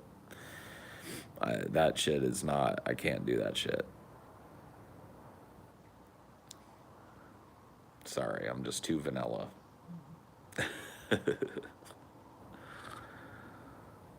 The Wheel of Torture Part 2 Electric Boogaloo. Dude, I've already told TJ I am now officially fucking retired as the champion of his fucking games because I've won every one of them.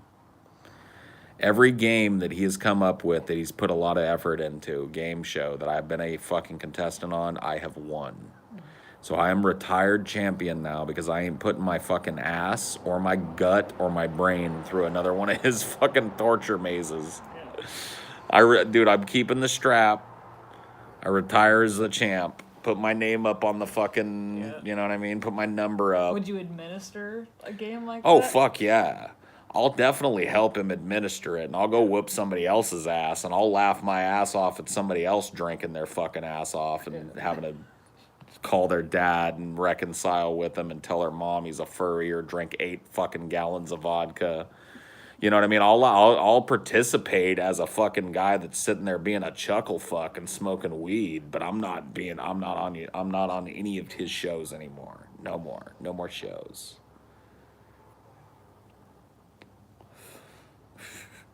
I retire as champ.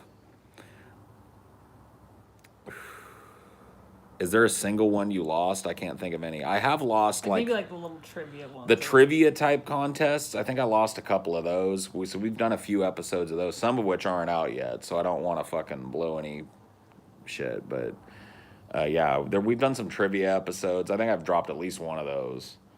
But when it comes to like we're talking like the board game, Yeah. the Wheel of Torture. There was one other one that I'm forgetting where I blew doors on it as well. I've won like 3 major TJ competitions. And he's put me up against different fucking people in each one, and I've fucking won each one, and I'm done. I got a raise today after a long year of dealing with coworkers stealing credit for my work. Thanks for keeping me entertained, you lovely SOB. Well, thank you for sharing a little bit of that raise with me, my friend. That's a much appreciated gesture. I'm glad to hear your life has taken a turn for the better. It sucks doing things and not getting credit for it, and I know how that feels, and so I know how it must feel to get credit for those things. as well. So congrats to you for that. That's positivity right there, guys. We should all be saying congrats to this guy or this person. My bad. Didn't mean to gender. Did you call your dad on? I did not. No. It was call your father right now on the phone and reconcile with him, or drink 5 shots of vodka or whatever it was. And I was like, give me the vodka. Give me the fucking vodka. I'll drink the goddamn fucking vodka. And then there was another one, call your mom right now and completely straight-faced tell her that you're a furry and explain exactly what that is, and then hang up the phone. And I was like, give me the vodka. Come on. I'll be drinking again, I guess. And then it was so unfair because they don't even have a fucking dad, and they both have the same mom, so they're not gonna shit on her. Well, see, everybody else had some crazy shit in the bag too, but he told us, it was all gonna be fucking horrible shit. But I really do believe he put the most horrible shit in my goddamn motherfucking bag. Well, because you got 2 parents in play that they don't have in play. Exactly. He's not gonna have right. Exactly. He's not gonna put Terry through. See, dirty Scotty pool, coming out. dude. The deck's stacked against me in these fucking games, and I still win them. I'm not doing it no more, dude. I'm not playing it. Dude, I ran train on that game. Perfect rolled that game. Yep. TJ's still stunned by that shit. He still believes. Taylor's the one that did it for you, so Oh, no. totally He double checked yeah. the whole fucking thing. Yeah. She was rolling dice, and she was doing it absolutely fucking correctly. I just rolled dope. I perfect rolled the game. He can't believe it to this day. To this day, I think in his heart of hearts, he thinks I found some way to cheat at that fucking game. But I didn't. I just played the game and I won it. I just perfect rolled his fucking game, and I drank my way to the end. Dude, there's video of that shit. I sucked Pimp Monk's tongue. There was no kayfabe involved. There's literal video. You can find it. It's still out there of the LA meetup. Me and Pimp Monk literally French kissed for charity. How was it? Pretty gross for both of us, I think. Pimp Monk not my type, and Pimp Monk is straight, so I'm definitely not his type. So he likes black ladies, though. You're extra not his I'm type. extra, dude. I was hairy as fuck too. I saw my beard and everything. It was not, no, dude. It was no bueno for both of us. But hey, nobody can say we didn't deliver. We sat up there and had a good, strong, manly fucking kiss.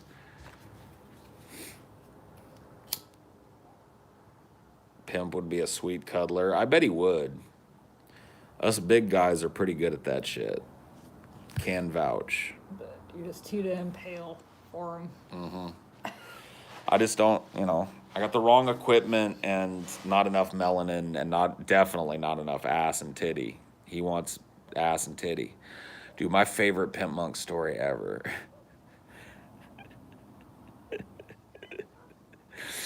I will forever remember Pimp Monk this way till the end of my days, dude. This is my favorite fucking Pimp Monk shit ever. At the New Orleans meetup, a few of us, TJ, Chelsea, me, Ashley, Pimp Monk, a couple of the fans and shit, we found our way to a strip club in the French Quarter. And Ashley wanted a lap dance, and so I'm walking her back to get this couple's lap dance with her. And we walk by a booth. Oh, fuck, man. I wish I could show it to you guys, bro. That's the thing, is like I'm only so talented at fucking painting the picture. But it's one of those ones where they've got these booths, and you can draw the fucking curtain, but most of the time the strippers don't. So I walked by several dudes getting lap dances, and it was just like, you avert your eyes. But I walked by this one booth.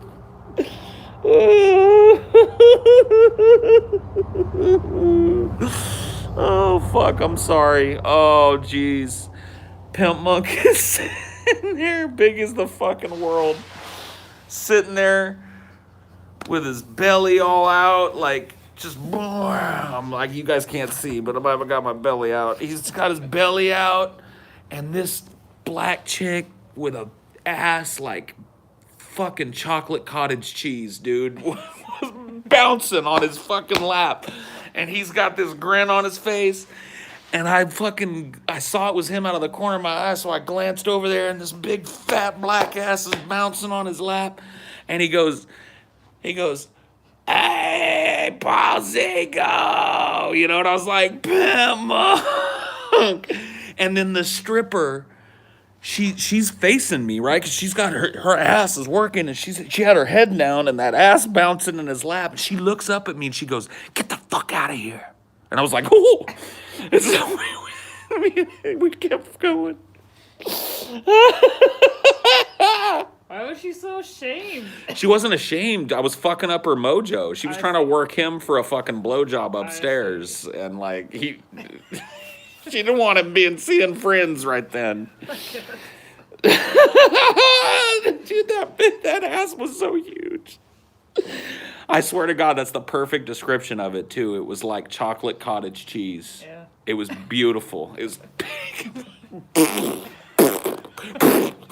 His belly's all out. He's just like, ah. Had the look, the smile on his fucking face, bro. Oh my God, he was in heaven. Pimp Monk was in heaven. It was beautiful. Dude, you haven't even seen me at a strip club yet. I'm fucking grinning ear to ear at them. Strip I clubs. believe, dude. We'll go as soon as it's fucking COVID friendly. I'll take you to strip club, baby.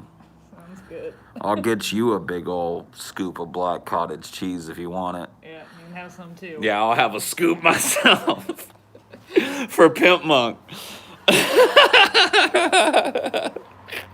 Dude, oh man, having that memory, dude, that's why I love Pimp Monk so much, dude. He just exudes that kind of like joy and shit. He's just such a funny fucking cat, dude. Oh man, Pimp Monk. What the fuck, bro?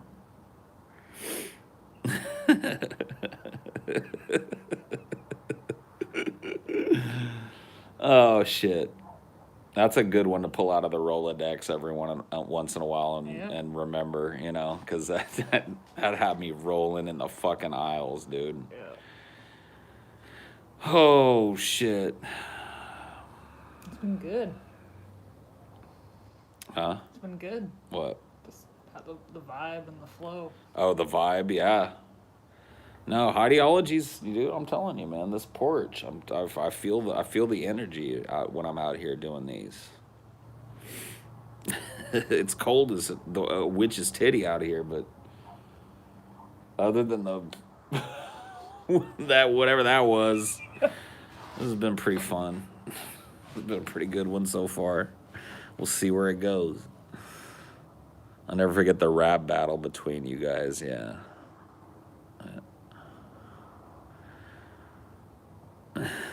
Just rained here in Vegas a couple hours ago.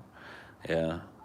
It's rained here a couple of times in the last couple weeks. It was significant this morning. Yeah, it rained here this morning. So, who knows? Who knows?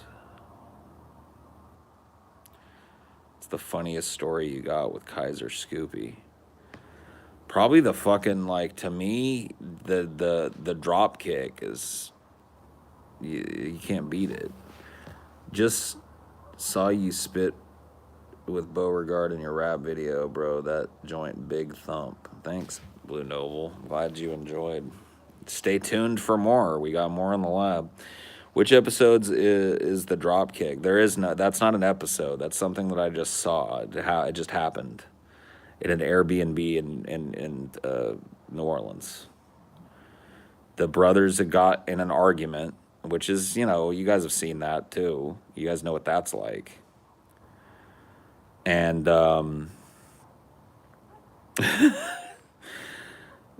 so I woke up, my stoned ass came out of bed, and I heard them, but I was used to that shit because they're loud. Like, I'm loud too. And so they were just having one of the, all I could hear was that, like, real, like, you know, like that. And whatever, they talk to each other like that all the time. So my ass fucking got out of bed. My hair's probably all sticking out like that. I sat down at the table and I start breaking up some weed to pack a bowl. And then I just like tune in and I noticed that like Scotty and TJ are like going at it. TJ's and their mom is there too. TJ's sitting on the couch and Scotty's just like yelling at him. And so I tune in and it's all about like them wanting to go to some restaurant and TJ being too slow. That's the whole thing. TJ was being too slow. They had a restaurant they wanted to go to. And TJ wanted to sit and smoke a bowl first, and Scotty was like, "We gotta go now, blah blah." And so they were fighting about that. So Chelsea and Ashley had been doing like using their colored pencils, and Scotty grabbed a colored pencil off the table and was like, "TJ, I'll fucking stab you." And TJ's still sitting on the couch, and he's like, "Whatever, stab me then." And Scotty did. He didn't. I don't think he like stabbed him deep, but he like walked over to him and went like, "Ugh." And TJ was like, "Ah." He's like, "You piece of shit." Scotty was like, "I told you I'd do it." And I was like, "Oh my fucking God, what did I walk in on?" And then TJ starts berating Scotty. So Scotty finally got to the end of his tirade, and then TJ starts berating Scotty. And then right in the middle of TJ's tirade, Scotty, he jumped in the air. I don't know how to put it, dude. I don't know how to tell you guys. He jumped in the air, and he put both his feet out, and he kicked TJ like right in the chest with both his feet, like a fucking drop kick. And TJ went, "Ugh!" And Scotty fell down and got back up. And then at that point, I was like, "Oh shit!" You know, I'm sitting there. I'm still half asleep, so I'm just like, should I get in there? Should I do so? So their mom grabs Scotty and pulls him up. She's like, "You have to stop right now." And then she goes, "Go downstairs, Scotty, go." And he's like, "Fuck this. I'm out of here. Fuck you, TJ. We're done. We're not even fucking brothers anymore." And he walks out. Right, so he leaves the room, right? But he has to go into this other room and down the stairs to the front door of our Airbnb. So he leaves the room, and then TJ yells, "Get the fuck off my stage, you pussy!" Which he lifted from Marilyn Manson. Marilyn Manson said that to somebody that threw a bottle at him on stage once. And that set it off again. Fucking Scotty comes back in. "What the fuck you say, motherfucker?" And his mom's like grabbing him. And at that point, I got up and I was like, "Whoa, whoa, whoa, whoa, whoa, whoa, whoa, whoa." And then fucking Scotty goes, "Motherfucker, I'll get you fucking later. Dude, after I take mom, I'll fucking get you fucking up." Leaves. And I was like, and I remember, I'll never fucking forget it. This is my favorite part of the story. I looked over at TJ, and he's still sitting on the couch, having taken a stab and a drop kick. He's still sitting. He hasn't even stood. And I looked over at TJ, and I shit you not, he went, "That was it." I was like, "What? What? Uh-huh." What? Crazy fucks. Speaking of their mom, that's probably when I fell in love with you the most on the show. Is that Prohibition episode where their mom comes in towards the end? Oh yeah. Yeah, dude. That was cute. Dude, Steve was on that show too. Yeah. I got to meet the whole Kurt clan on that episode. You were just being extra cute with her. Well, dude, because she's so sweet. Yeah. She's like one of the nicest fucking people you ever hope to meet. And then she produced these fighting boys. Dude, that story is not exaggerated, bro. That's exactly how that shit went down. No joke. You ask the dudes. He poked him with a fucking colored pencil and then drop kicked him in the chest.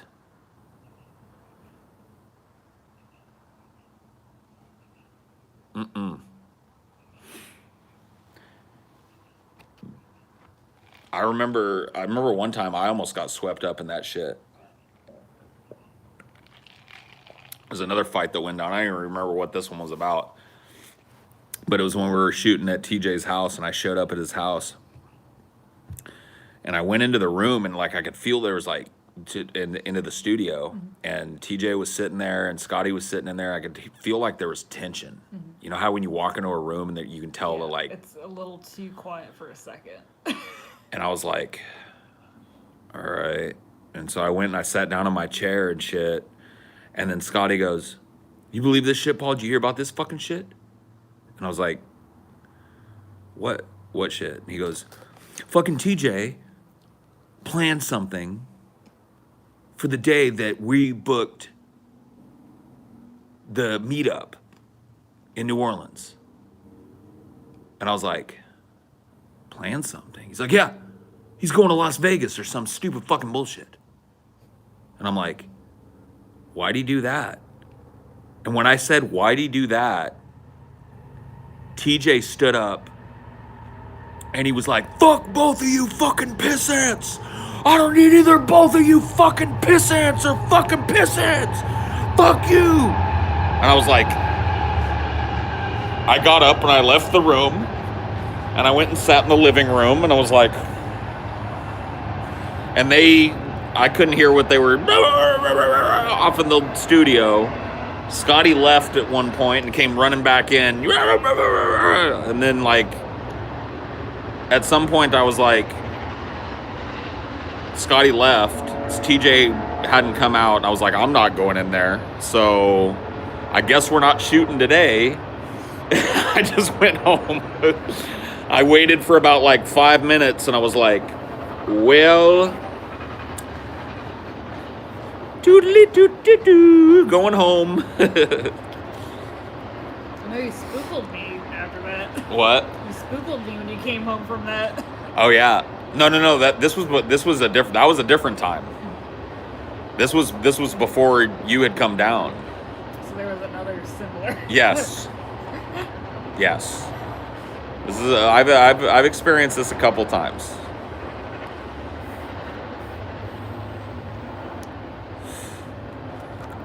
But it's, you know, I think that's that brother thing that I don't have a brother, you know what I mean? So as a dude, there's like a rivalry thing, I think, in some brothers. Maybe some don't do that. Maybe some just get along. But is this our last? Mm-hmm. Oh, okay. No, it's okay. No, it's all good. You're going tomorrow, so I'll smoke my pipe. I'm gonna attempt to, I guess. I smoke my pipe. I'll try again. Why don't you go get the other one? Yeah, good.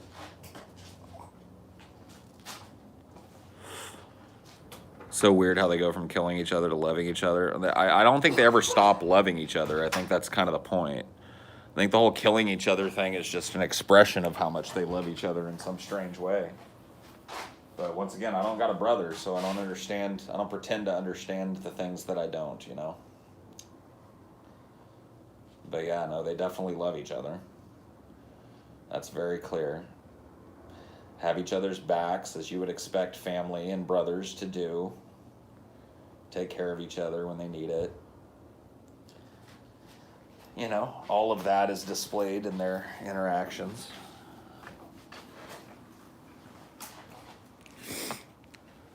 I don't fight with my siblings, thankfully. Yeah, I mean, I used to fight with mine.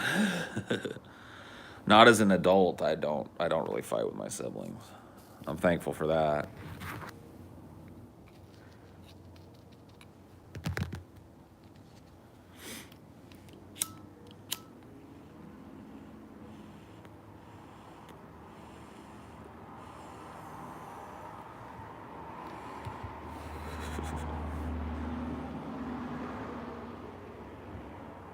How often do you and TJ fight, get on each other's nerves? Not very often at all.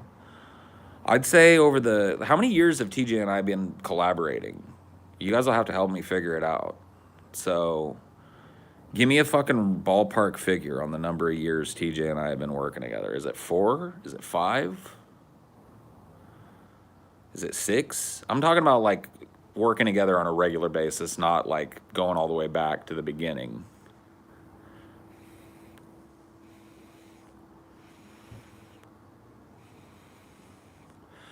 Going on 6 years. So I'd say in that 6 years, he and I have had like arguments that boiled over into really kind of heated, maybe even name calling type of situations twice, maybe 3 times, something like that. I might even be overstating that. It might only be twice. I can remember pretty clearly too. You guys fight during shows politically. Well, that's different. You have an argument on the show. I mean, yeah, it's not like it's any less heated or whatever. It's not like it's any less real in your mind. But a political disagreement with a friend, that shit happens. What are you gonna do? The times TJ and I have had disagreements have been stuff behind the scenes, really.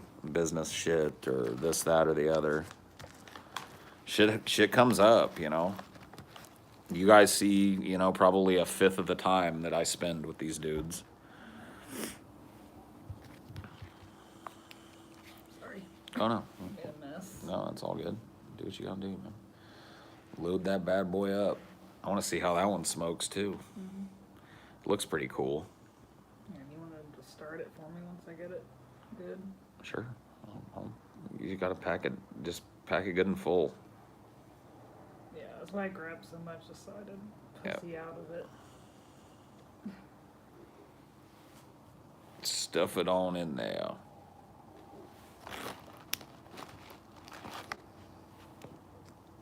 Get started while I clean this shit up. Yeah.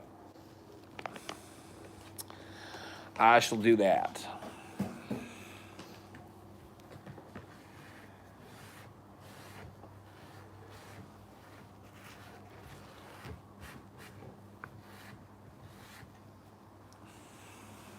Yeah, you got a little spillage too.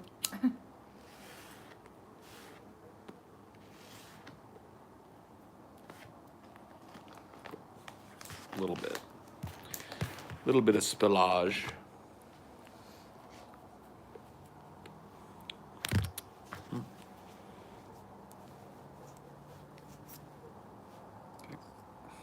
Just making sure.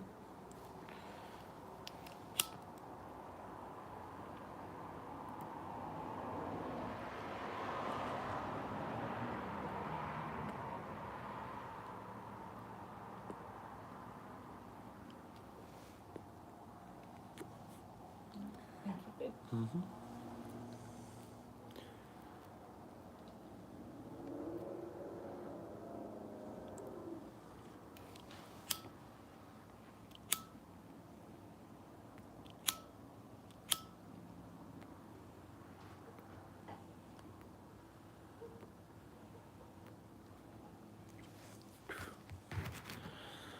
Remember, drama equals views, so get to fighting, Paul. Yeah. Let's fight. Let's have a fight. All those fighting boys. This is a lot easier for me. It's way shorter. Yeah? Good.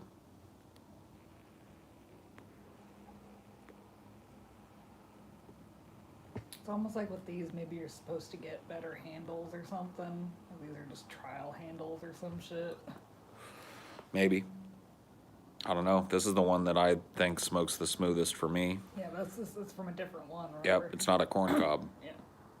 It's a more standard kind of pipe, so I don't know. Fuck corn cobs, I guess. Yeah, I mean, I'll give the corn cobs another try, but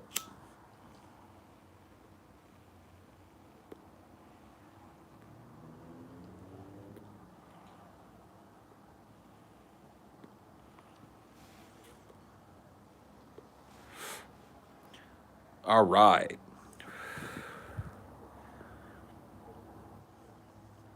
What were we talking about? I was so proud of myself earlier. I put my hair in this ponytail bun thing without doing my normal method, which involves me doubling over at the waist so all my hair hangs down. I did it. I just got sick of it today, and I was like, fuck it, I'm just going to put it up for a second. And I put it back there, and I, grabbed all my hair, and I got it all put back. I put it in, a bun back here, and I was like, holy shit, I did it. I did it.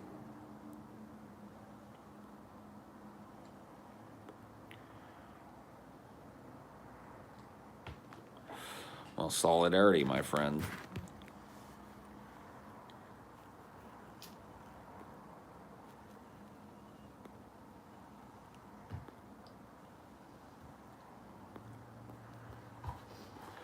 Here, babe.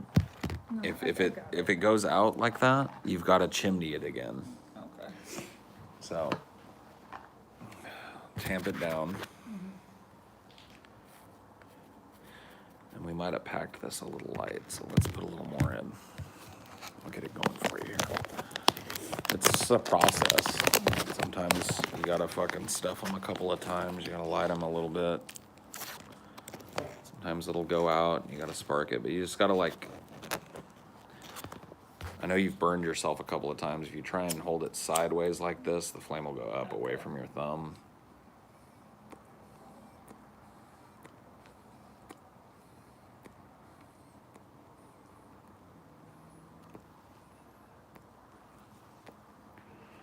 Toast on the last little plug I put in there.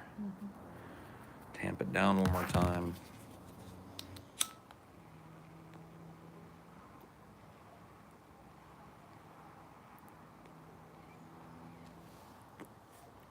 Yep. It's okay. I get to smoke a pipe while I'm doing it, you know, so that works. Where did I put my pipe?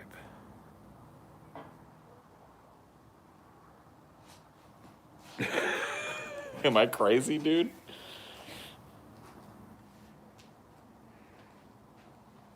It's on your feet. Oh, it fell down here and, okay, it hit my feet. Okay, right, fair enough. Well. Good thing you started mine for me because probably lost a little bit. Stoner problems.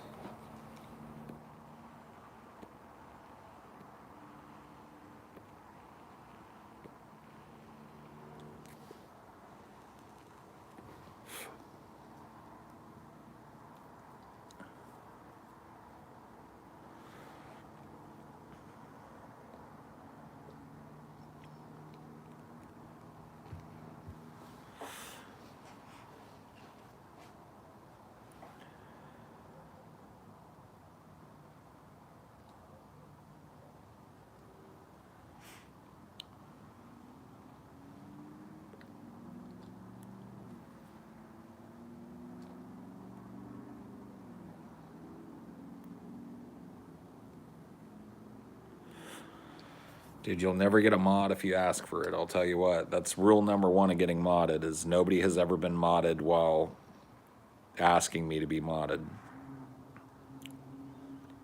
You earn your mod.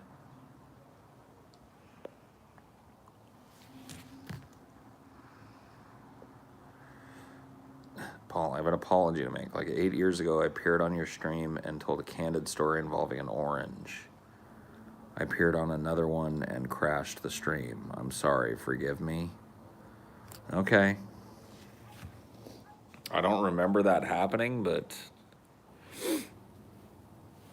if it did, you're forgiven, my friend. $10 is all forgiveness costs in my world.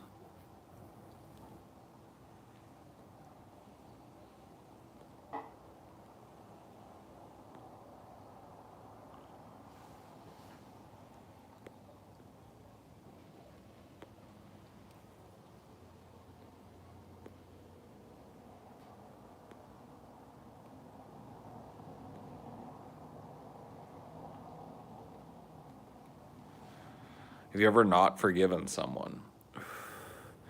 Forgiveness is a weird concept that we could talk about for a second because I think it means different things to different people. For some people, forgiveness means accepting a person back into your life again. For other people, forgiveness means coming to peace with what that person did and no longer holding hate in your heart or whatever for that person. I find that I subscribe to the latter definition rather than the former. I don't think that forgiveness necessitates contact with a person, and I don't even really think you have to say, I forgive you to a person to forgive them. So for me, forgiveness is more about personally getting over things than, you know, right, letting go, rather than conferring some status upon someone who's done me wrong. That's kind of what you mean by sipping. Huh? Yeah, the sipping, yeah.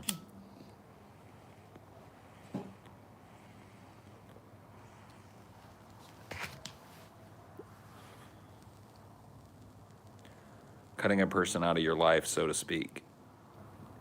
Right, but still not, forgiving that person for being who they are and recognizing your own faults and your own, contributions to whatever went down, because it always takes two to tango in adult relationships and shit, is what I'm talking about.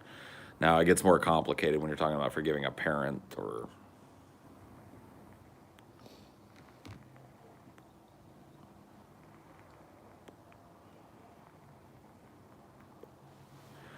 Lol, I forgive you, but you and I will never have contact ever again. Well, forgiveness, like I said, that's why this is a contentious issue.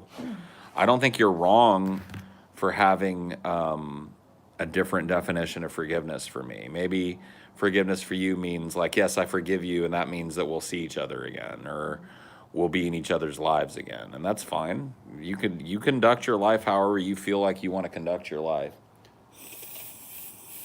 and I shall do the same. For me, there comes a time where I, take an assessment and I think it's over. I can't really be around this person anymore. It's not super common for me to do that. I'm not a guy that's constantly just like looking to cut ties with everybody for any little perceived slight. But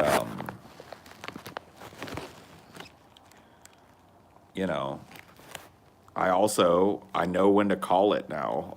That sometimes it's just better off that people be apart, And if I got to be the one that initiates that, then so be it. But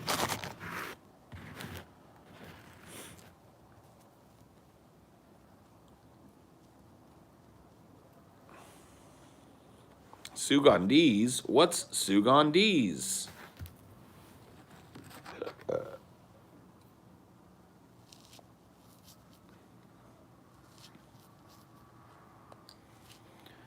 What's Sugandese? So you ban people from talking to you IRL too, not just in chat? Oh yeah. Fuck yeah, dude. I'm way more discriminating about people in my real life than I am in chat.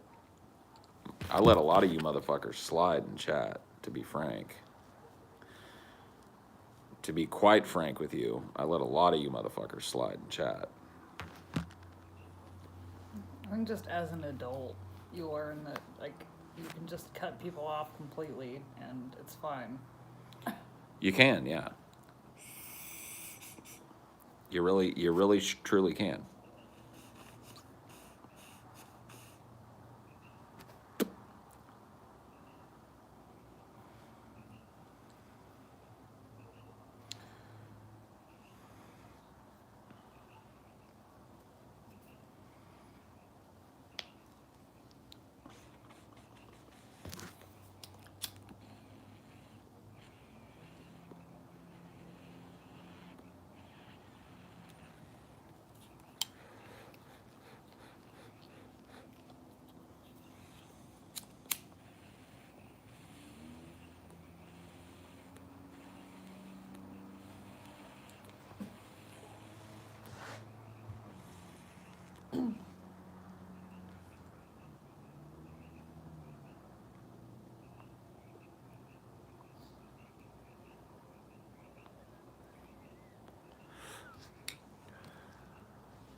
The hardest part is when sometimes you have a dream about an ex or an ex-friend, and then you regret removing them from your life, and then you make a mistake while drunk and hit them up. Oof.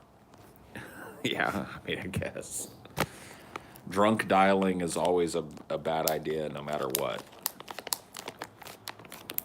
Drunk dialing of exes is something that is always discouraged. It never turns out right. It never turns out the way that you think it's going to as you drunkenly sit and...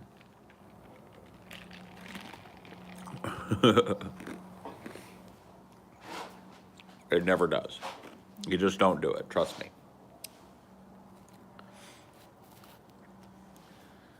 It always ends in a regrettable fashion. For one or the other, or both, of the people involved. Are you having trouble with yours now? Yeah, I've got to Good run a thing. pipe cleaner through it and shit, clean it out, and I'm fine with it. We just had one out here. It's out here still, but it's pretty dirty. I need to get a clean one. Just give the pipe a good cleaning. It needs a good cleaning, laddie.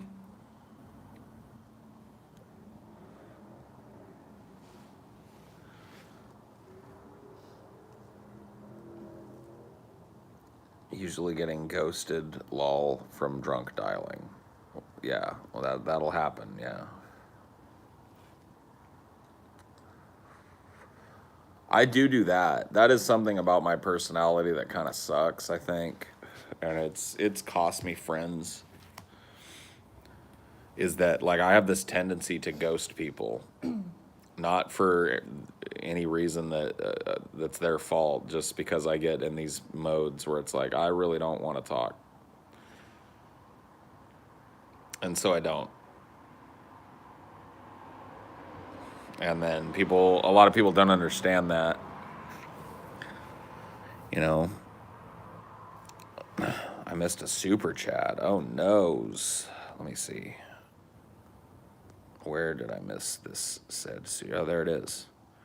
Do you forgive Brett Keane for attempting to take your life through other crazy people? Sure. Why not? I forgive the manatee for being the manatee. I mean, what's he gonna do? What else can he do?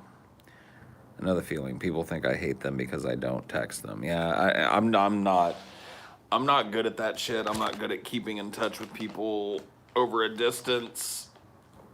I'm not good at keeping up text message relationships and stuff like that. You know, there's very few people I can pull that off with over the long term. And I don't know if Jason's hanging around or not, but he'll back me up when I say that sometimes you just got to deal with the fact that Paul doesn't talk to you for a while. I don't mean anything by it. It's not, I really don't. I know how it comes off to people, and I know it's rude and all of that shit, I guess, and the culture that we live in There's to so do much that. pressure now with Facebook and any kind of I can't. messaging service. It's like, I can't keep up, babe. I can't. And I'm a solitary person, and I keep my own counsel a lot. And yeah, you know, it's just the way it is, bro. Part of being friends with me, I guess. Have you seen the rumor about TJ dying? Well, I know he's not dead. At least I think he's not, because I talked to him all day today. So, pretty sure he's alive. I spent all day meeting with TJ today.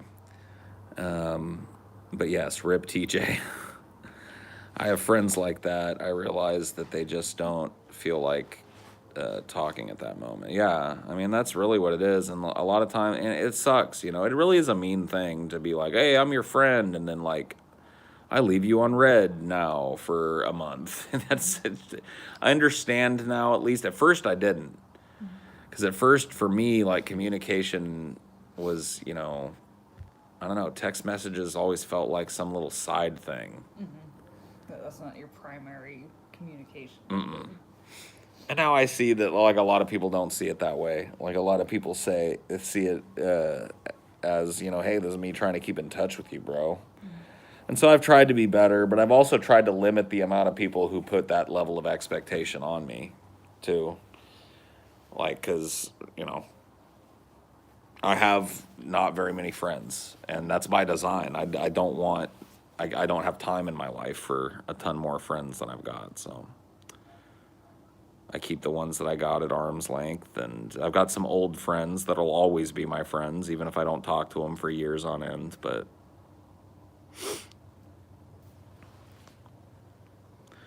I ruined a romantic relationship because I have that same personality trait.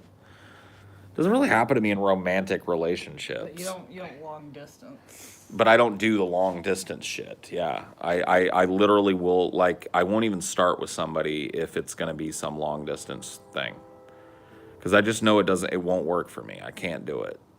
And so that's just that. Like, I don't get in that, I don't have that problem in romantic relationships because I do not do we have a text message, online, internet relationship thing for very long.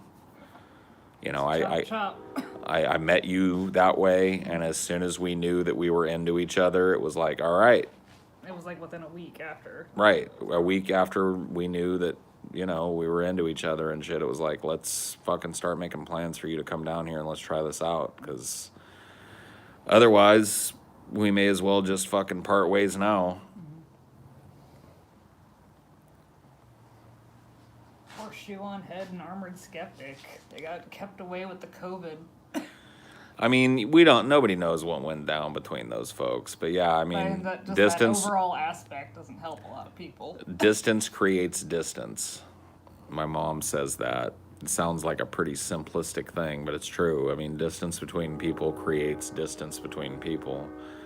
And when you're away from somebody that you love, and nurturing a fucking loving relationship is something that you have to do every day. Even if it's a little something every day. Yeah. You have to be there every day. You have to touch each other every day. You got to hug each other and kiss each other and say, I love you every day. That sort of maintenance is required. And if you can't have that really human kind of connection, it just starts to wither, man. And for me, it just never, ever takes off fully. It's like, you know, I've told you this before, but maybe not in these terms. It's like when you and I first started together, it's like I was interested in you. I liked you. I loved you to a certain extent, but I didn't fucking know what was going to happen. I needed you to come down, and I needed to meet you and be near you to know that that was real. And you know what I mean?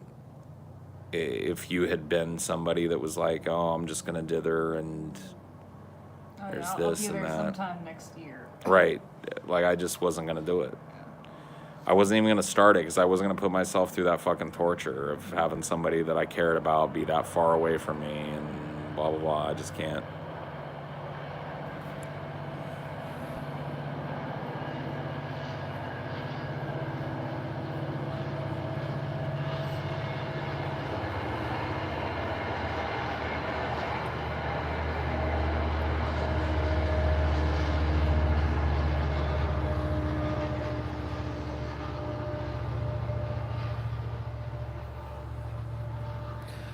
Find it pretty easy to fall in love online. A lot of people don't understand. Well, I got to tell you, like, and I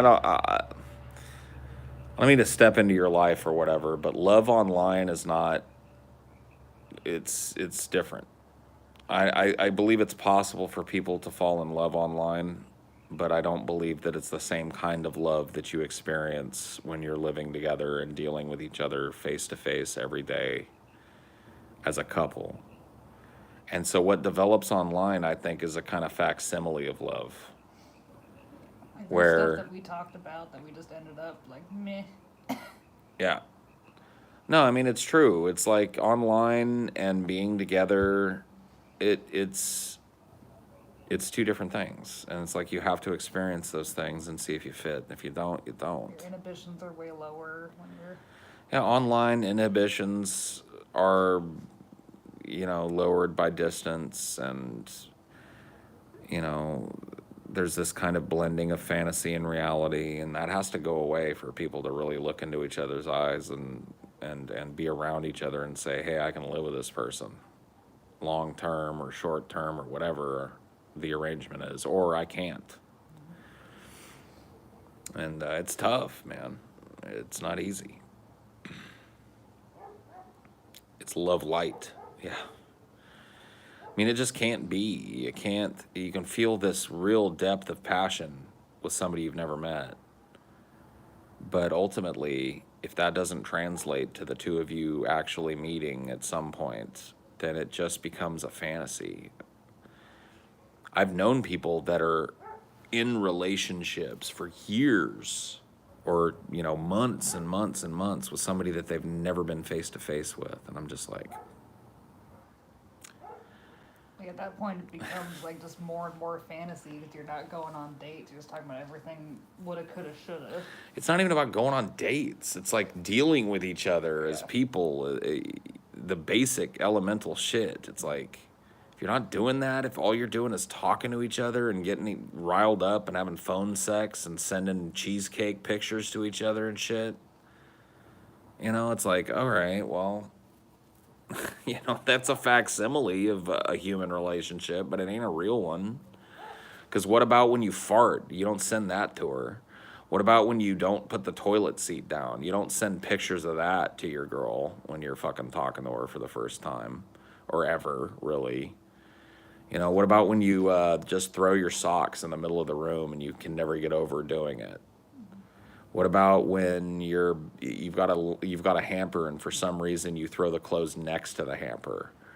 You know, you don't send, you don't, like, these are all my little fucking idiosyncrasies that I'm listing off, by the way. I know it's like you're burning yourself. I am. I'm roasting myself, but I'm just saying, like, you know, all that shit is me. That's me. That's what I am, dude. And like, if you don't, you got to take it or leave it, man. I don't want people to be fucking surprised by me. I don't want people to think I'm fucking suaver, smoother, or a different person than I am because I'm less inhibited online or I'm more performative online or whatever the fuck.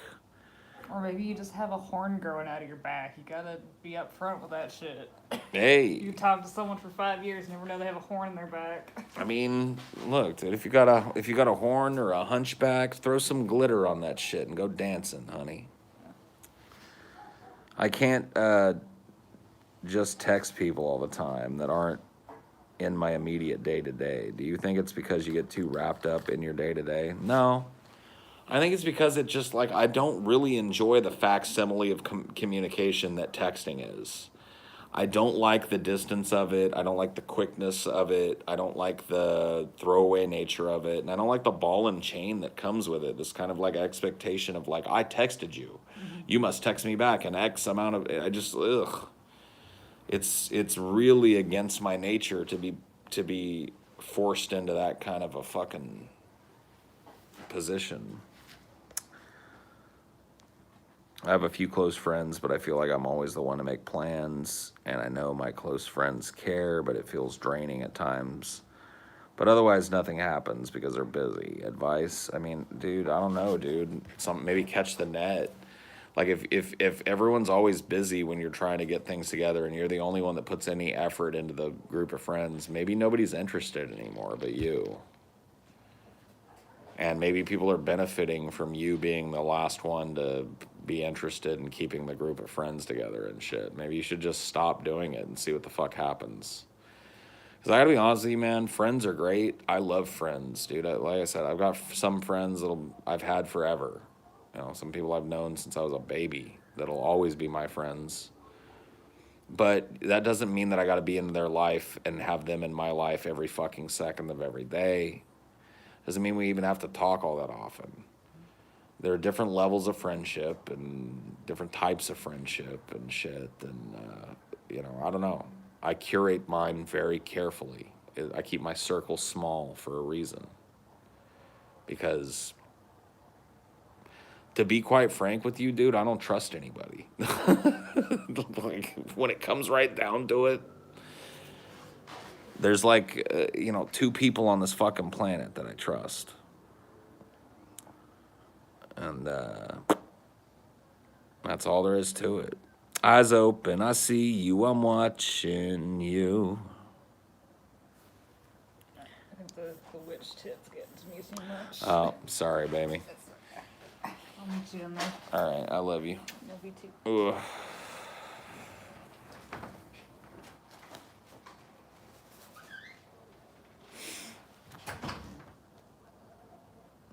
You have any betrayal stories? I mean, yeah, I do. I really don't want to go into them though. You know, there's sour grapes type of stories at this point in my life, and telling those types of stories, it really, like, I can't help but paint the person on the other end of it in a bad light because, of course, it's, you know, there's 2 sides to every fucking story and shit, and I don't like telling them, you know, like digging up a grave exactly.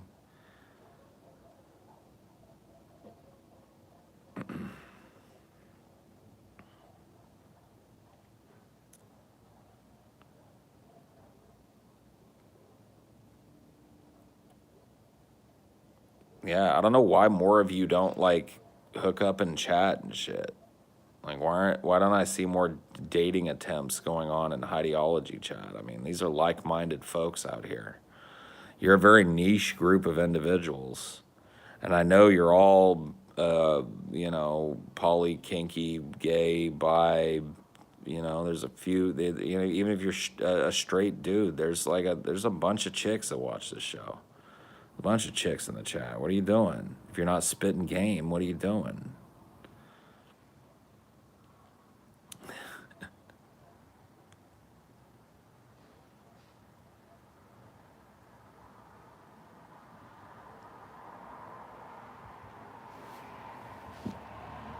I'm single and social as they come. If anyone's curious, see there you go. Phoebe on the market. Only people who love my ducks can be with me. They are my children. Well, see, there you go. Oh, maybe we just made a love connection right there. Phoebe and Lord of Duck. I like it. I ship it. Phoebe ex Lord of Duck. I ship it. I think Phoebe likes your ducks. I think I've seen Phoebe say some. She said some positive things about your ducks. Right there it is, man. It's a love connection.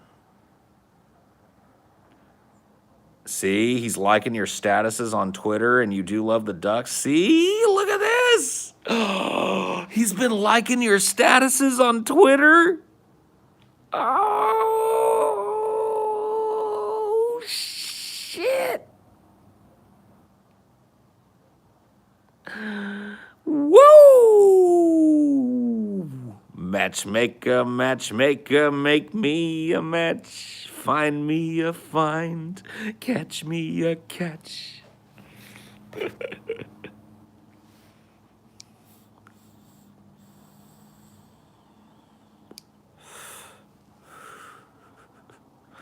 Loveology, dude. Hell yeah. Man. Holy shit, bro. It happened.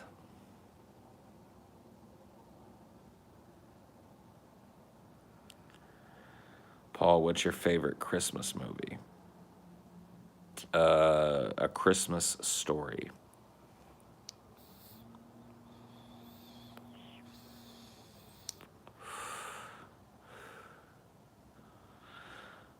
George Costanza, you didn't find love on Discord, you lying sack of shit. No one will ever love you, and everybody knows it. I mean, come on. Gotta love anime communities.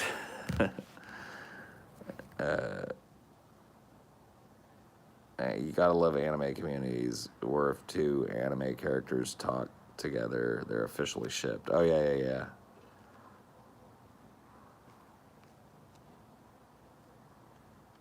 George is getting heated. He's heating up. My boyfriend is sitting on the bed with me and laughing at your burns. Oh my God, George Costanza, just stop, bro. It's so sad, man. Dude, I'm dating a girl from Canada. You wouldn't know her. But we're in love. Her name is Chloe. She's from Canada, bro. You wouldn't. She goes to a different school. You never met her, bro. She goes to that other school all the way across town. You wouldn't know her, dude. Her name is Chloe, though. And we're getting pretty serious. She's in college already, man, yeah.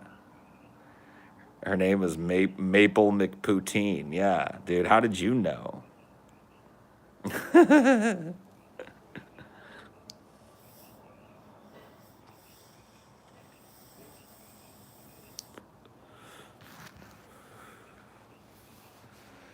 Yeah, dude. I've met a few people like that. Not necessarily like people who I would call pathological liars or whatever. But people who clearly like make up stuff so that they look cool or whatever, look cooler. And it's like, man, nah. Yeah, lying about girls. And I've done it too. I told you guys a story about, when I was in my late teens, and it was like a race between me and my last few virgin friends to see which one of us was going to lose that V card first. And it started looking like one of my friends was about to do it, so I made up an outlandish story about how I fucked this girl and I did this and I did that. And, but I was a fucking teenager. That was my excuse. I've met grown ass fucking individuals that do this shit. Like make up fake ass fucking relationships that they're not actually having with people and pretend they're with, I don't know. Very odd.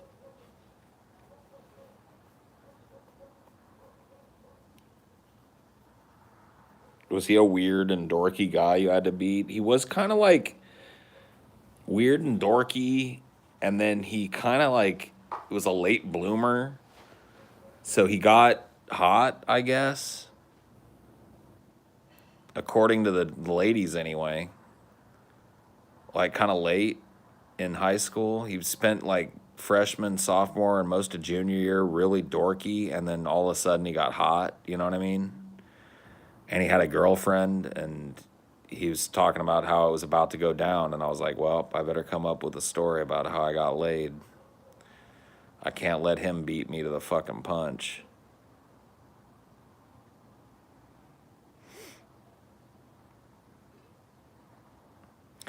Oh yeah, drug stories. Like some people like feel like they have to have a certain amount of drug experience to be respected by somebody. So they'll be around a person. Like I got to tell you, let me tell you guys something about this. If you're a person out there, and there's probably quite a few of you out there that has never had a whole lot of drug experience, and you're around people who do drugs, I'm going to tell you something that's going to save you a lot of embarrassment and shit, and a lot of people giggling behind your back when you leave the room, okay? You ready for this? When it comes to drugs, you can't fake the funk.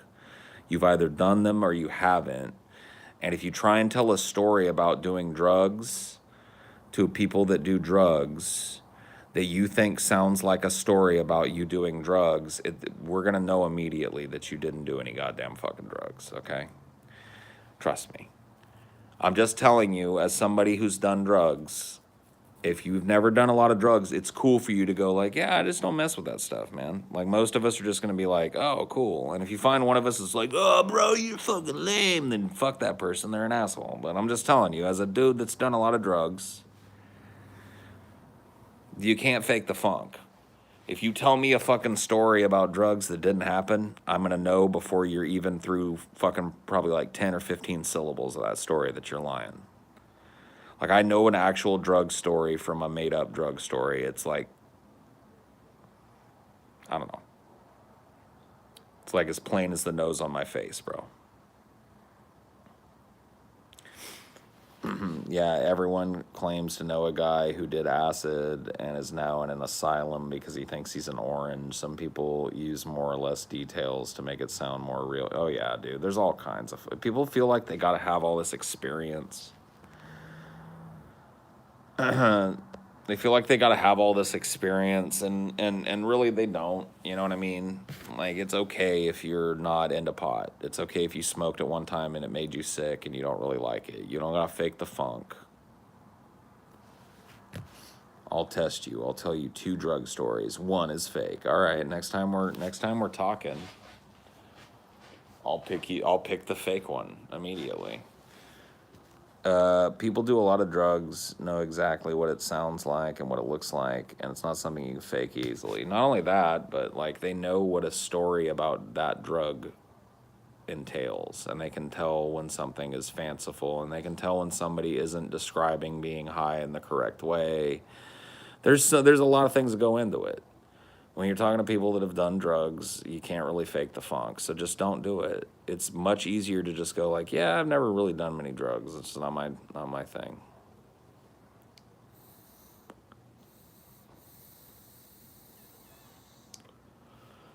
Oh, I've had people do that shit, dude, where it's like, oh, yeah, dude, you think they're a pothead.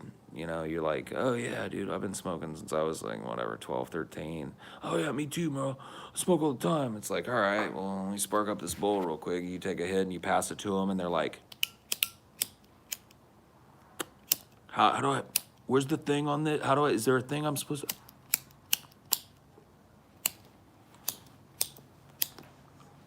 And you're like, all right, yeah.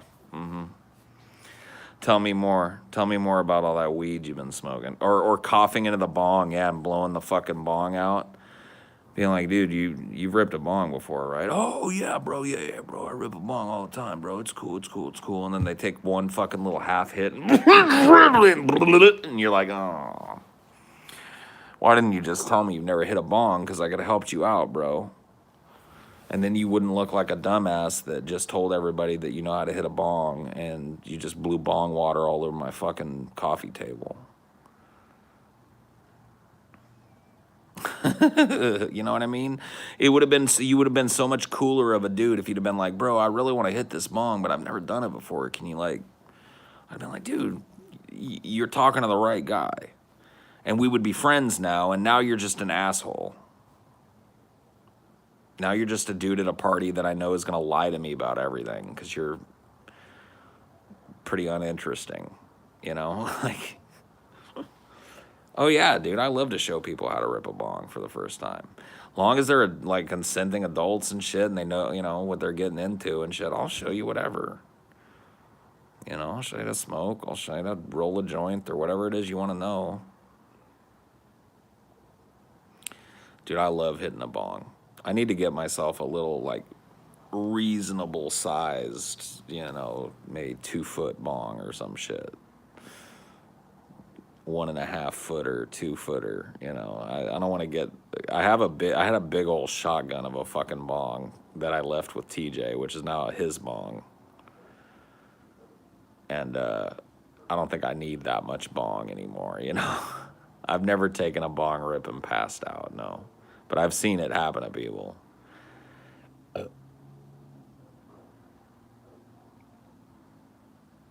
Dude, the whole coughing into the bong, especially when it's somebody that's been playing it up like they know what the fuck they're doing or whatever the fuck, you can just always tell. Dude, the telltale one is this shit. Like, it happens with bowls with people that don't know how to smoke. They'll do this shit. They'll put the bowl in their mouth, right? And then they'll light it, and they'll just lay the lighter like this. And you're like, you have to suck. And they're like, oh, yeah.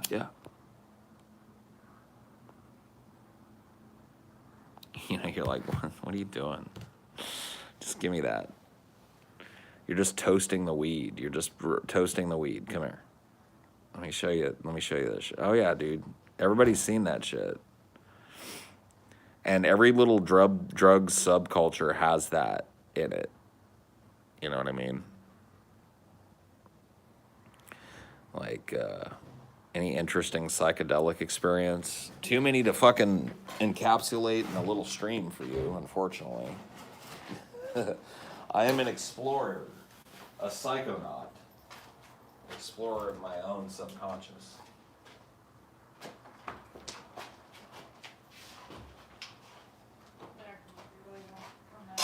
Oh, come out, baby boy. I'll put your jacket, okay? Put your jacket on. Jacket's out on the table. Come on.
rainbow. Sprinkle it with dew. Oh shit. Whoa, whoa, whoa, whoa. Let's not lose my pants.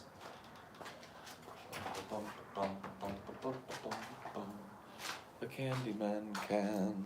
Doo-doo. The Candyman can, 'cause he sprinkles it with love and makes the world taste good.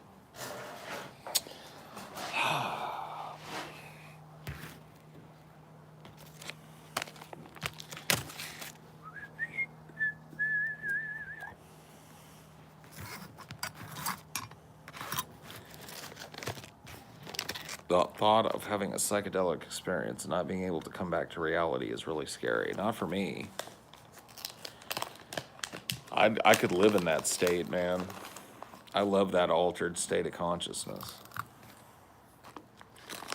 I'd love to see the world that way. I'd have to be taken care of, though. Did you freak out while watching the Munchkins? I didn't freak out. I experienced ego death while watching The Dark Side of the Rainbow. I wouldn't call that a freak out. I would call that a psychedelic experience worth remembering. Ego death sucks? No. Ego death is what I'm chasing. What does happiness mean to you? I'll get back to you on that, man. I don't know. That's what we're talking about. That's the dark side of the rainbow. Did you ever? I'm like, yeah, dude. I experienced ego death while watching The Dark Side of the Rainbow. Oh, that's cool, man. Did you ever like sync up the Wizard of Oz with the Dark Side of the Moon, though? It's like, what? Huh?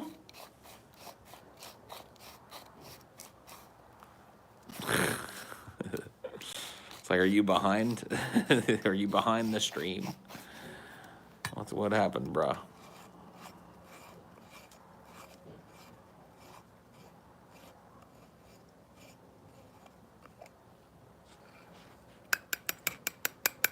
Beautiful.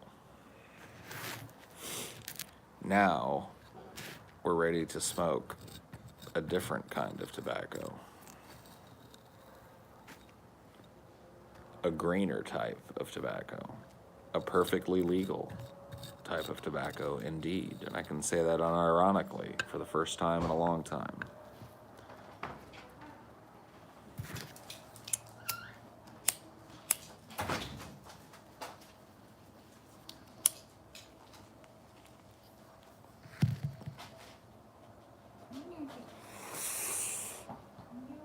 Ooh.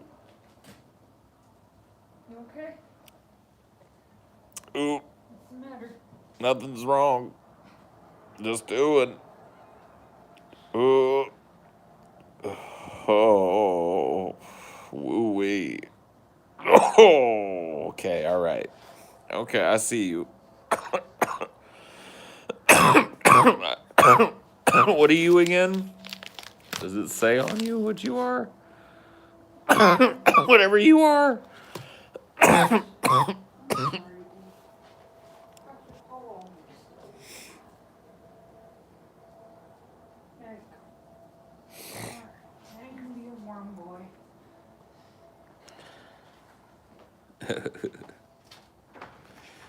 Three marijuanas. I just wasn't quite ready for that one to hit me like a dragon. Sometimes they hit you like a dragon, and sometimes they hit you like a pussycat. And this one here hit me like a dragon, man.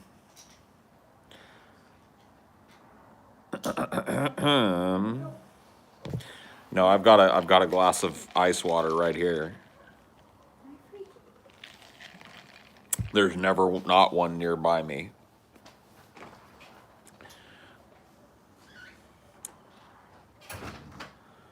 I actually find fasting can bring experiences similar to psychedelics. Yeah, dude. Starve yourself till your body starts to die, to trip. No, thank you. I think I'll just take some LSD, bro.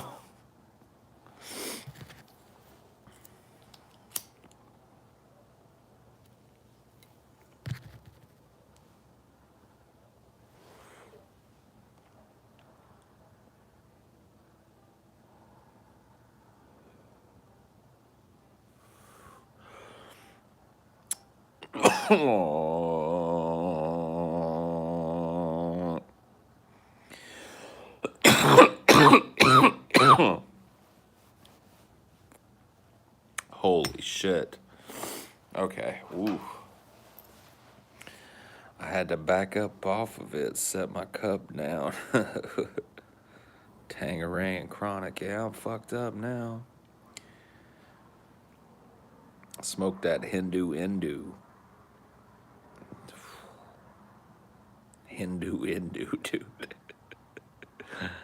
I want to take ayahuasca someday with a guide of a shaman. I think I can handle it. Yeah, I want to do it too.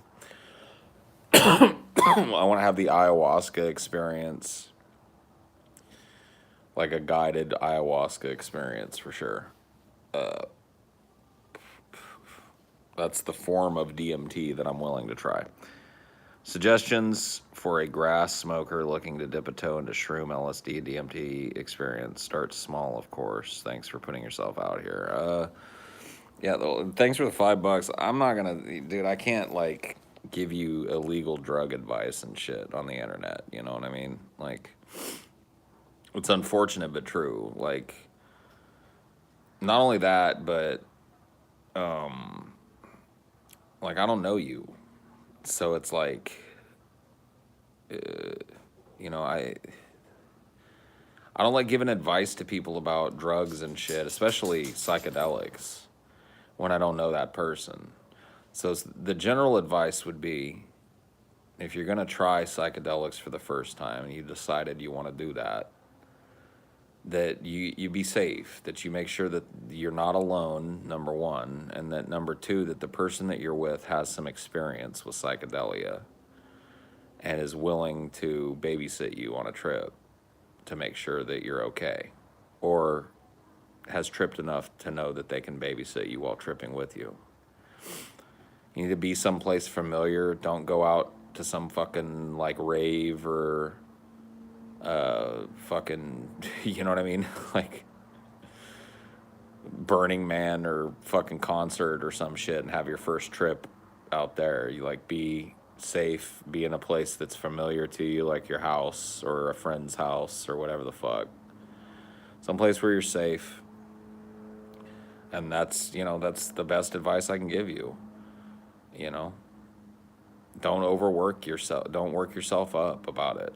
You know what I mean? Like, know that hundreds of thousands, if not millions of people have had psychedelic trips that are very similar to the one that you're going to have. Probably indeed millions. And that there's nothing to be afraid of. Just ride it out and have fun. You know, I found that the mindset with which you go into a trip can paint your trip a lot. I'll tell you that much. Then this is just personal experience shit. So take it with the anecdotal grain of salt and all that shit. But, and, you know, I'm the type of person that actually like that. Like, I like the fact I'm not always looking for a mellow trip. It's like sometimes I need to have a trip with a little bit of fucking edge to it. And so I go into it where I'm not, you know, I'm feeling a little angry or I'm feeling a little pissed off or misanthropic or whatever. And, you know, I found a lot of value in that. But just keep that in mind, you know, where you are before a trip. Like if you're all nervous and like, oh man, I hope I don't freak out on this acid or whatever the fuck, then you're probably gonna freak out on that acid. I'm just saying, like, if you're that scared of it, just don't do it, bro. You don't have to do it. You know, don't go into it with this like sense of like, oh my God, what if?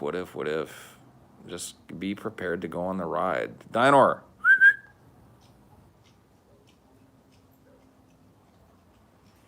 And do it safe, and do it sane, and do it with somebody you trust. And that's all there is to it. You don't do it if you have to talk yourself into it. Don't be like, I'll be okay, man.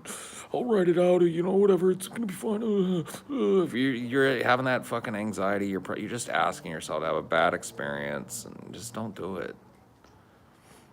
You need to be emotionally and psychologically stable to enjoy acid for sure. Well, that is not fucking true. I'll tell you that right now.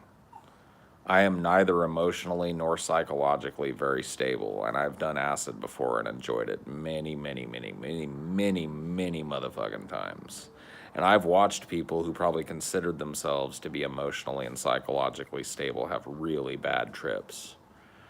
So let me tell you this, psychedelics are not gate kept by your emotional stability. Now, if you're wildly emotionally unstable or have some kind of mental problem that makes you more unstable, taking psychedelics might exacerbate that, yes. But take it from somebody who is garden variety emotionally unstable and, you know, has done a lot of psychedelics that you can enjoy them just fine. I have never once in my life had what I would call a bad trip.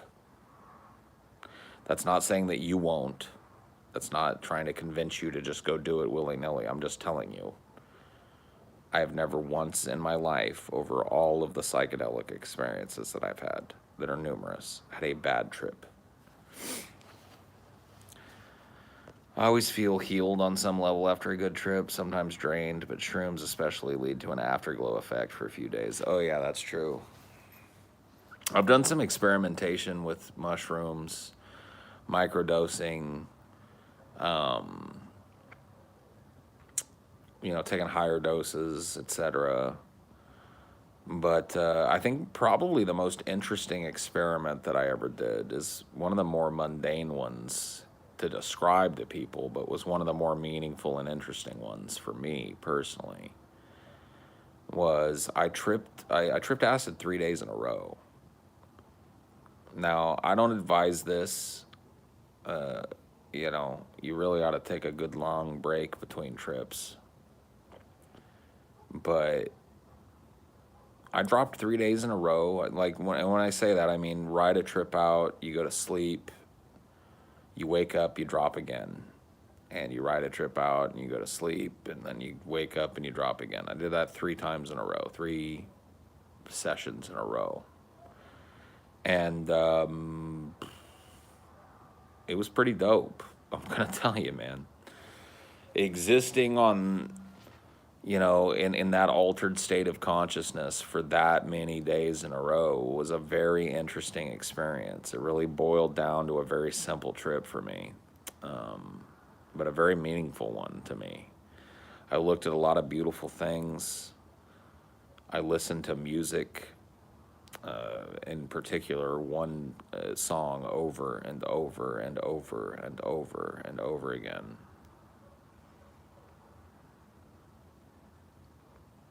Explored my inner self a little bit, you know what I mean?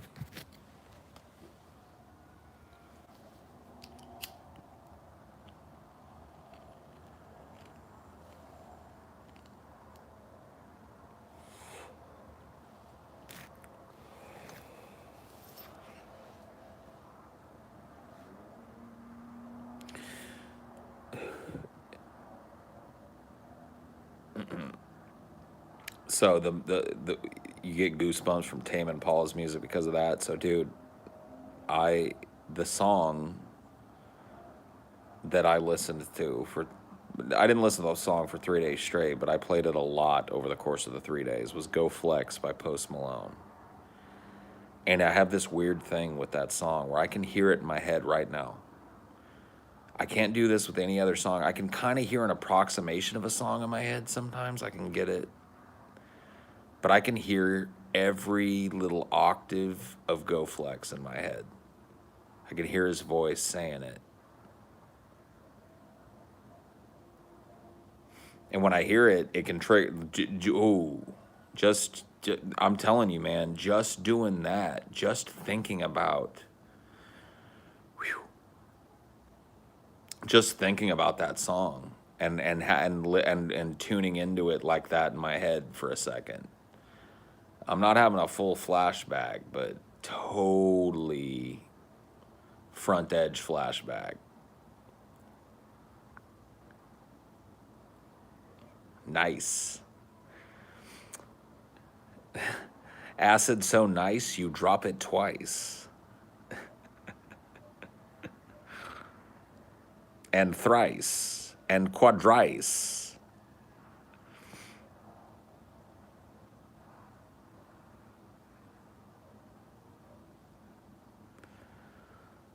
Cool stuff, though. I mean, if you're a responsible adult, go go hog wild. Well, you said you did 10 tabs and had some nightmare trips.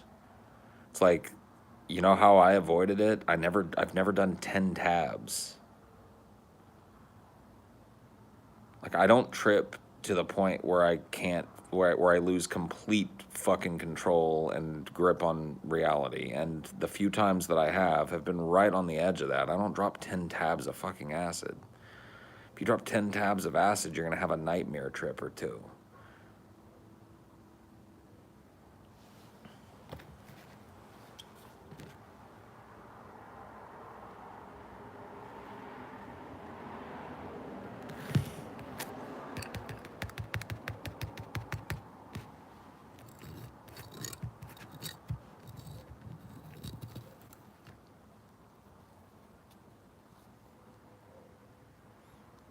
Yeah, see, I'm not interested in that kind of fucking trip. So, you want to talk about doing like super high dose LSD or ultra super high dose mushrooms and shit? I'm not your dude. Like, I don't do that shit. I don't trip to the point where I need a babysitter. I like to go off on my own and be okay sometimes when I'm tripping. So I don't want somebody having to sit there and fucking dab my forehead while I'm lost in the universe of fucking pink goo or whatever the fuck. Like, that's not the trip I'm looking for, bro. I'm looking for connections in the world and the people around me and the things that I take for granted every day and see with my eyes every day. That to me is the most interesting thing about psychedelics is the fresh set of eyes that it gives you on the world.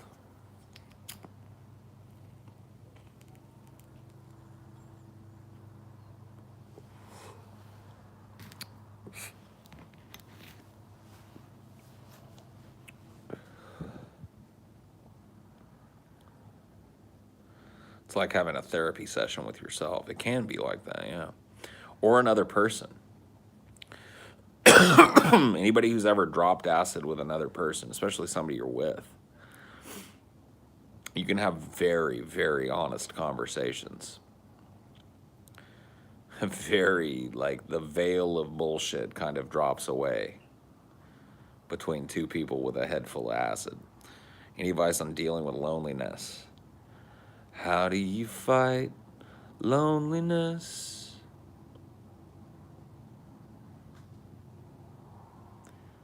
You smile all the time,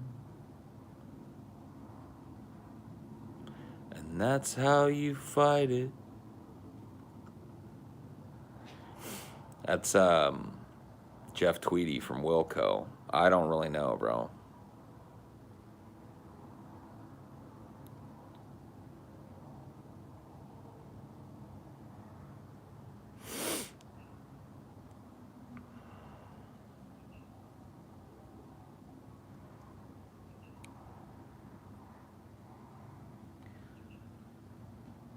That's how you fight loneliness.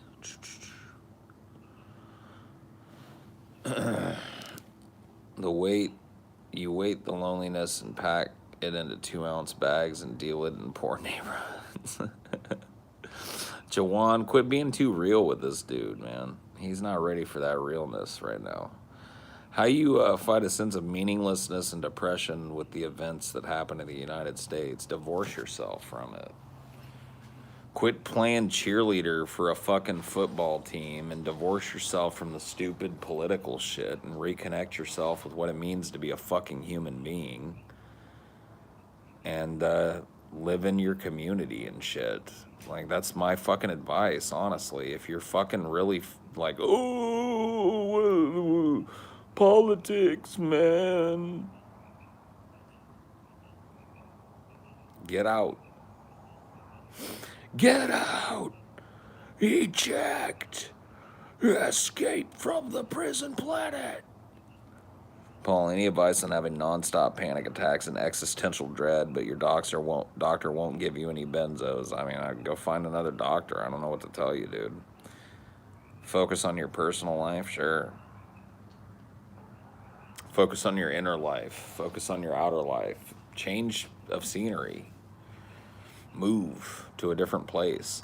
A lot of people will tell me, like, I've talked to people, right? I'll go into Discord sometimes and talk to fans and shit. The Facebook fan Discord primarily. Shabisky's Discord sometimes. People ask me shit like this, right? They'll be like, Paul, I just feel so stuck, man. Like, what the fuck do I do? And I always start it with the caveat, like, I don't know your circumstances, but let me just ask you one important thing. You have any kids? No, I don't have any kids. Then you can go where the fuck you want. And they'll be like, no, you can't. No, wait a minute. No, man, because I got this, I got that, I got this, I got that. I'll get to your comment here in a sec, fried brains. They'll tell you, no, you can't do it. And I'll say, if you're willing to sacrifice things, you can live pretty much anywhere you want. So what are you willing to sacrifice? Are you willing to fucking just live by the seat of your pants? Are you willing to live out of your car for a couple weeks till you get a job lined out in a new place? You willing to just go?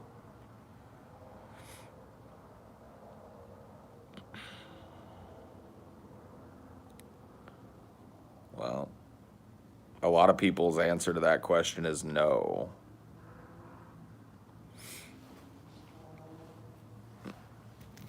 And if you're not willing to go, then quit lamenting your situation, man. Just start making peace with where you're at. There's no need to be at fucking odds with a place that you have no intention of ever fucking trying to leave.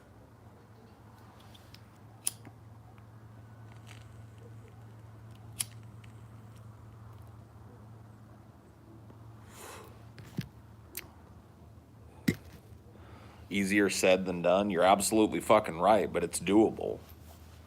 I've done it. I have moved all over this fucking country by the seat of my pants, bro. By the seat of my pants. You have to believe me when I tell you that. I left California with nada. I had a friend living in Arizona right after high school. I left California with nothing.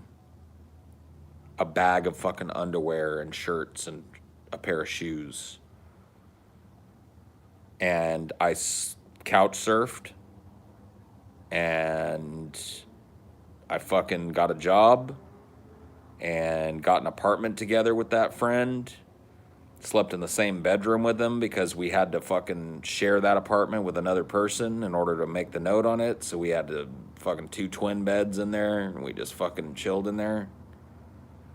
I lived lean. I ate top ramen for like fucking 2 years and nothing else. That's why I have such a taste for it still. I lived on it for a couple of years. I'm telling you, it's like, what are you willing to do? It's like people go, no, you can't, man. Yeah, you can. Yeah, you might have to eat top ramen for 2 years. When I left my marriage, when I was living in California, I moved to Texas by the seat of my motherfucking pants. I didn't have a job. You guys remember I told you I quit my job to go back to college. We talked about it at the beginning of this stream, those of you that were hanging that long. I quit my job to go back to college and then got a divorce. And I moved to Texas by the seat of my pants. I didn't have a job. I had about that much savings. Just enough for gas and to pay for a hotel room for a little while. And but I got there. I got a job with the drunken peasants. It paid enough for me to get a little 1-bedroom apartment.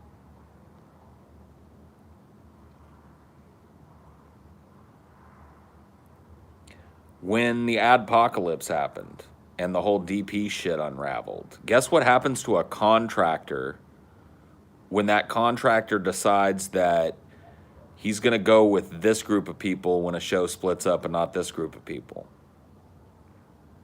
Let me tell you what happens to a contractor. A contractor gets paid nothing. So I moved to Louisiana by the skin of my ass on credit cards that I ran up. And I built a show there. So don't fucking tell me that, like, there's some barrier to you getting out of your shitty little podunk fucking town. It's just you don't want to give up the comfort of knowing everybody and the fallback and the safety net and shit. You're willing to go out there on the fucking tightrope with no safety net, you can go anywhere you want. You just got to be willing to fucking fail. But what's the worst thing that happens? You have to crawl back? Uh-oh.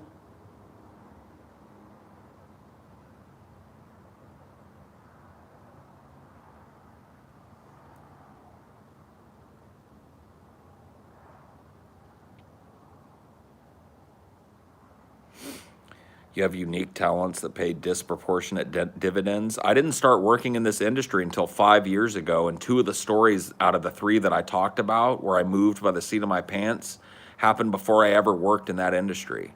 I worked at Starbucks for 8 years, and I was a computer dork at a school district for 8 years. I worked at a fucking Blockbuster. I worked at a Wendy's. You're not talking to a dude that's been fucking vlogging for his whole life, okay, bro?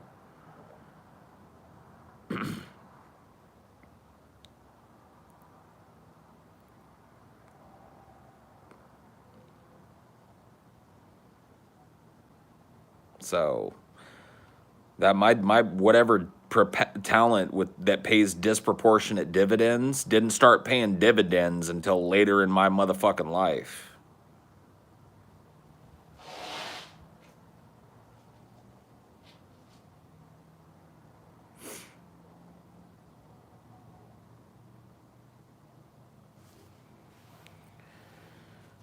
How did you get the motivation to make that move after so long? Because I was tired of being fucking miserable and I was tired of complaining.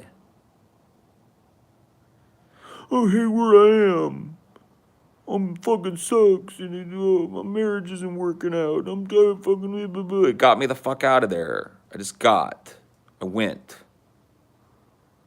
I made it work. Spent every fucking dime I had, ran up every credit card I owned, and paid it off over the next fucking 3 years. But I got it done. What are you gonna do?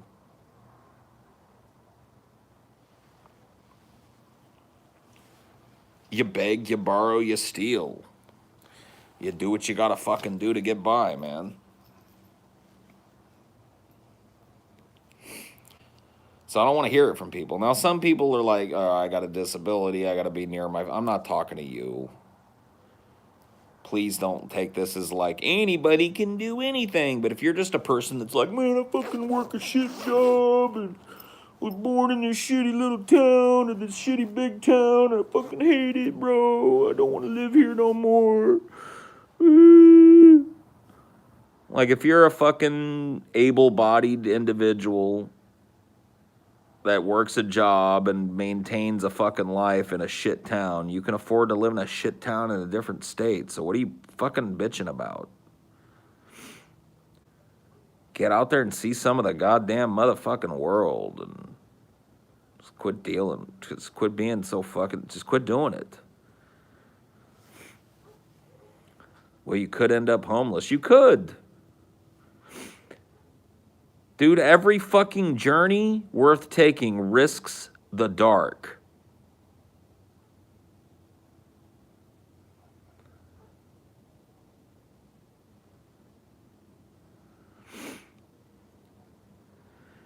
Did you make a decent living at the school district? I did. I had the whole white picket fence shit, bro. I've told a lot of people, maybe you're new here or whatever, you haven't, or just haven't watched a lot of Highdeology or whatever, but I had the whole thing, dude. I had the wife and the plan on having kids, had a nice house with a pool, hella extra bedrooms to fill up with kids and stuff, and I made a decent living at that job, yeah. And I was capital M miserable. Capital M miserable, dude. No fault. This is not to paint my ex-wife in a bad light. It was not her fault. It was not. She was not what was making me miserable. I was living in a way that I did not want. I was living in a way that everybody else wanted me to live. I think the most important part of that story is that you didn't know it was going to pay off and you did it anyway. Well, yeah, I mean, pay off is you don't know what that, you never know what that's going to fucking mean. And I missed this one earlier, deep fried brains. I got on a tangent, I'm sorry. Thanks for the honest words. I'm 40, so just an older cat chilling at home. Looking to enjoy the trip as much as possible. Appreciate the first-hand experiences. Yeah, me too, man. I mean, I'm 42. So we're age kindred. Yeah, I told you I'd catch up on it. It was a little late, bro, but thank you for your kind donations. Always appreciated. That's interesting that the so-called suburban perfect life was so painful for you, yet the off-kilter nomadic life has suited you better. The risk you took was huge, but damn, your life changed for it. Dude, you guys don't even understand. You guys don't even understand, bro. Like, it's something I don't talk about a whole lot because part of that story is just not mine to be telling publicly and shit. But let me just tell you, dude, I had a really fucking sweet life in comparison to a lot of people. I had a beautiful wife who really did care for me. We just had fallen apart. I had a beautiful house. Beautiful. I mean, fucking beautiful, dude.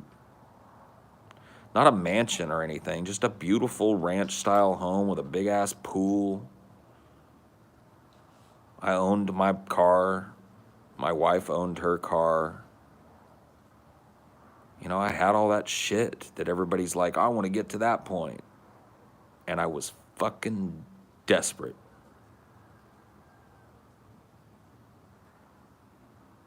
Yeah, well, yeah, this is back when I lived in California, yeah. I was born and raised there, and I spent most of my life there.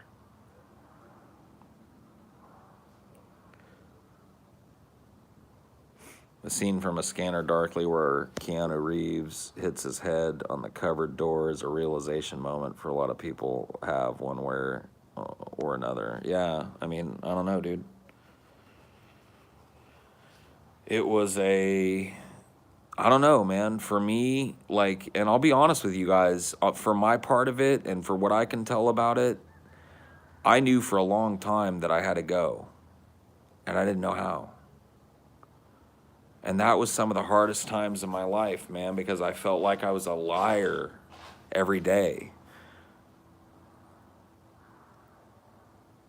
Because I just knew, I knew it was over. And I knew I couldn't do it. And I knew that that's the life kind of that she was into having, and it's not the life that I wanted. It's not what I was interested in doing. I didn't want to be tied to that one place for the rest of my life. I didn't want to be tied to one job for the rest of my life. I didn't want to just give up on ever having any creative outlet outside the odd fucking high school level or fucking college level play that I could do a cameo in or some shit. I just didn't want to give up. I wasn't done with my dreams, honestly. I wanted to go somewhere and be around creative people, and I wanted to have a shot at that.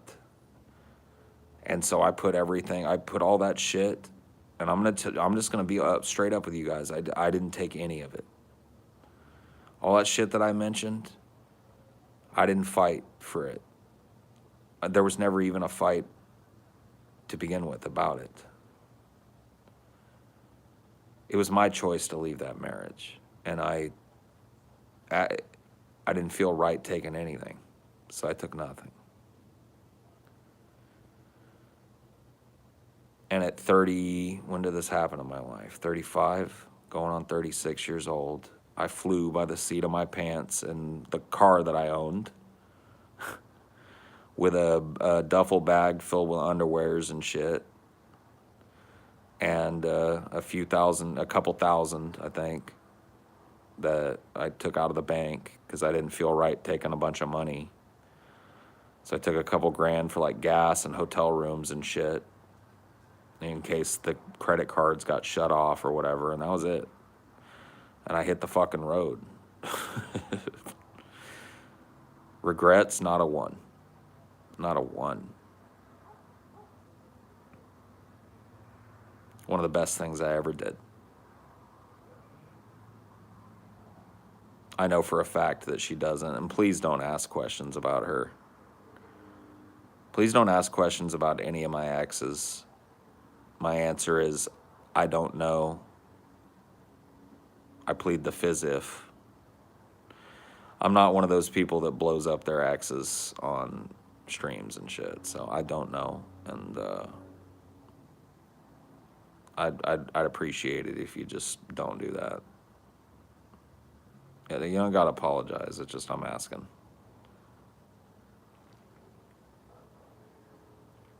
All my exes live in Texas. Texas is the place I dearly love to be. All my exes live in Texas. That's why I hang my hat in Tennessee.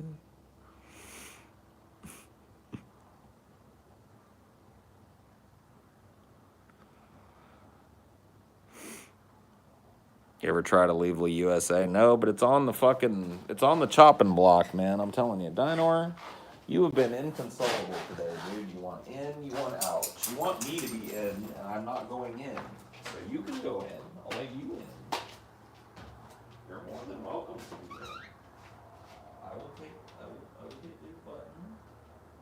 Turn off your vest. Look, you're in.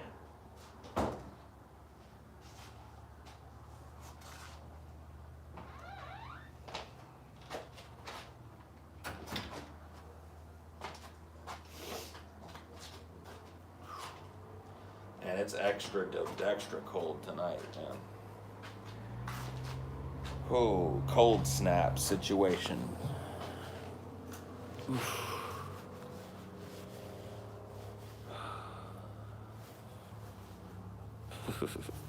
I wonder sometimes people that can see me briefly from the road go like, what the fuck is that dude doing sitting out there in the fucking cold? I don't know. I like it out here in the fucking cold. I do, however, have to pull my shirt up or my sweater up so that I can get my nose warmed up. You got 8 inches. I don't know exactly how cold it is, but it's motherfucking cold. Oof. 8 inches, that's pretty killer.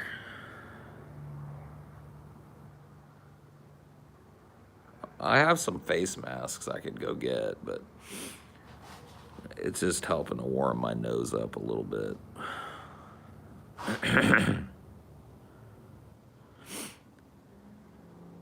When people ask about regrets, what they're really asking is, are you happy with your life? I've done some wrong, had wrong done to me, but I'm sitting here relaxed and partially happy, and that's enough. Hey, man, good on you for that. And I feel the same, you know what I mean? I've been pretty straight up honest with you guys. I can't think of anything that I've really fucking lied to you guys about when it comes to my past, especially. You guys ask me a question, unless it's something that it's just not my story to tell.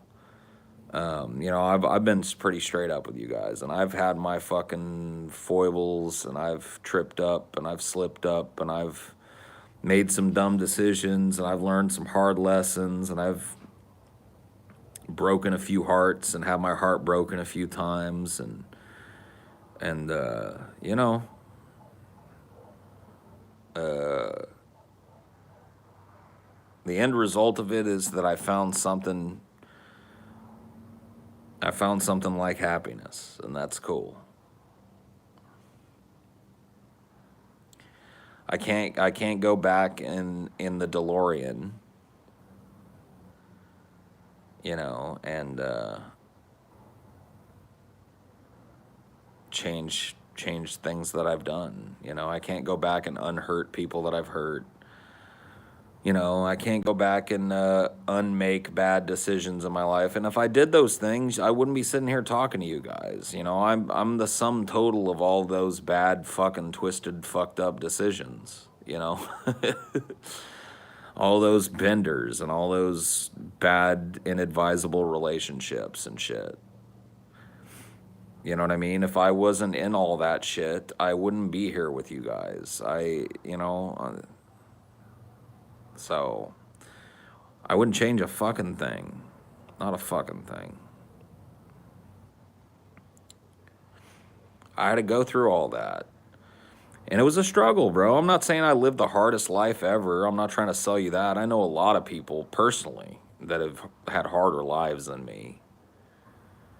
So my parents had a house and food on the table when I was a kid, you know, and that's better than a lot of people got. So I came from some level of privilege, but when it comes to me as an adult, I didn't have any help, guys.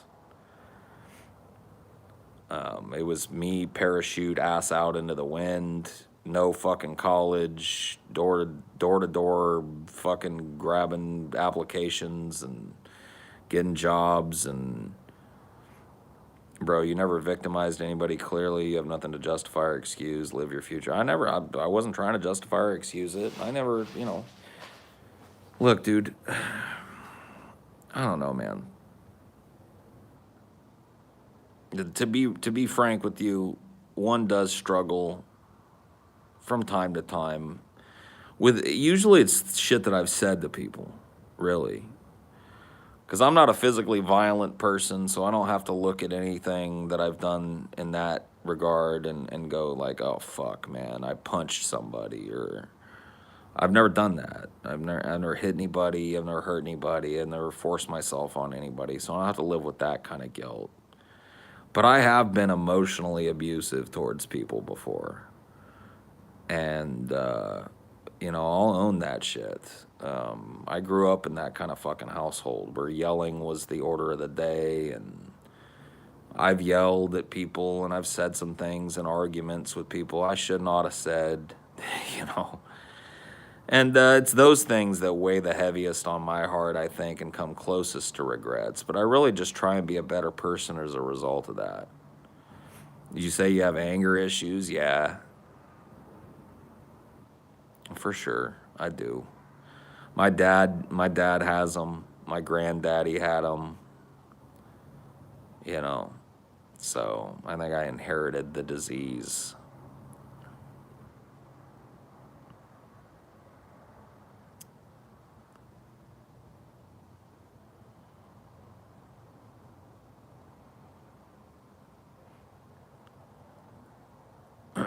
Well, I've been mean and I've had people be mean to me. That's why I said I've broken some hearts and I've had my heart broken, and that's just the truth. I've been left and I've left people. I've been the aggressor in the end of a relationship, and I've been on the receiving end of that, and I've felt both edges of that sting that love can bring to you. And there's nobody's ever fucking innocent in those types of things. If you look at that as something that should have been kept together, and nobody's hands are clean in that. It takes two to tango, and that's a hard lesson to learn. But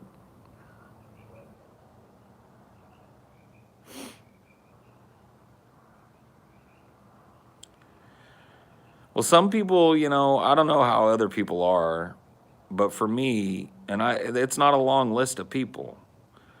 I've only loved, a very small group of people in my life. And,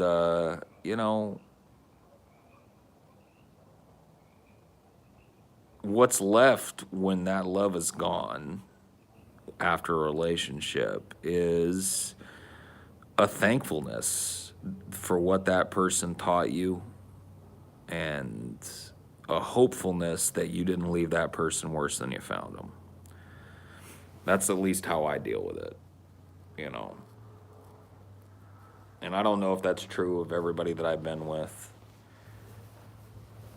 but I try and make that true in my life, you know. I'm imperfect. I've been in a lot of long-term relationships, and I've done a lot of damage to my family who is all about stability and shit.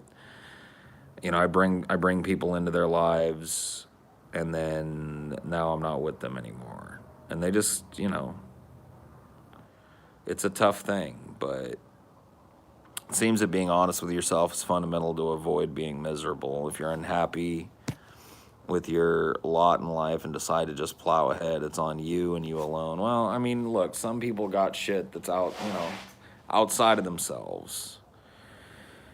And a lot of times that shit is on them too, but some people are saddled with parents that they have to take care of at an early age, and younger siblings who have nobody but them to rely on. And it's like your lot in life at that point, fuck, man. At that point, you've got a point when you say, hey man, I just can't leave, you know. You got younger siblings to take care of, your parents are disabled or dead or whatever the fuck, I don't know. Like you've just been handed some huge responsibility where you have to give so much of yourself to ensure the lot of some other people, and you feel compelled to do that and keep doing that. I you know, you're in a position that, like, I don't think you should take anything that I've said to heart. But a lot of people aren't in that fucking position. In fact, most people aren't. A lot of the people that I've talked to about, because a lot of people are intrigued, I think, that watch me, when they learn about the fact that I've just kind of wadded everything up in my life and thrown it away and started over before a couple of times, you know. And the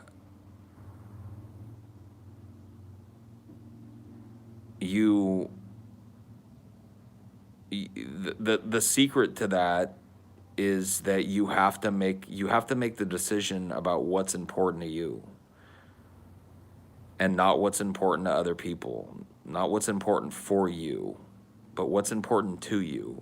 And there's a very distinction. There's a very sharp distinction there. Excuse me.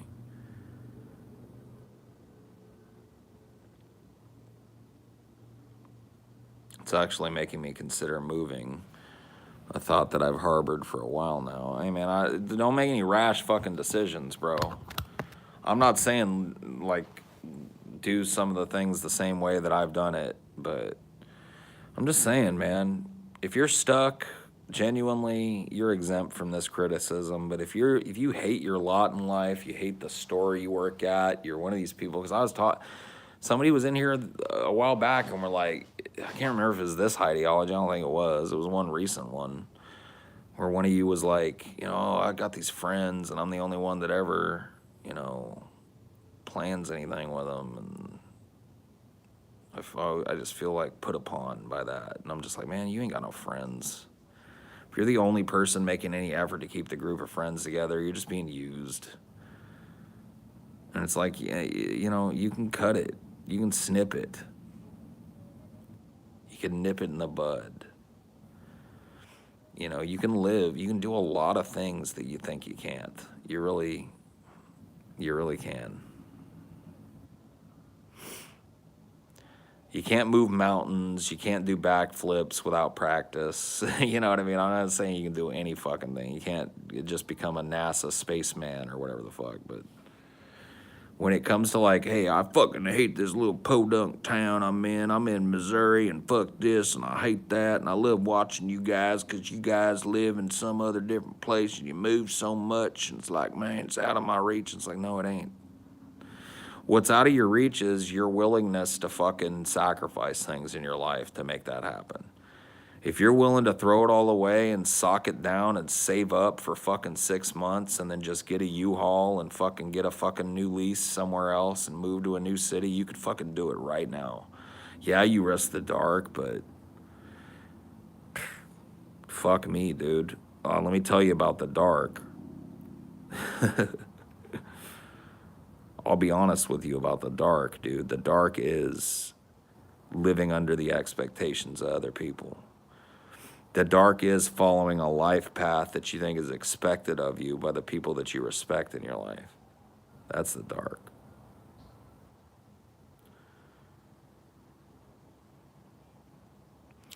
I'm in that space right now. I hate my hometown. I hate my job.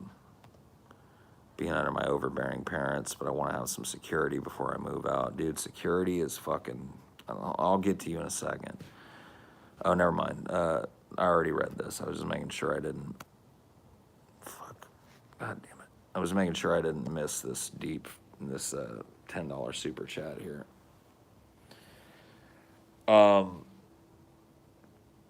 Bro, this security shit might keep you locked in that fucking hellhole forever.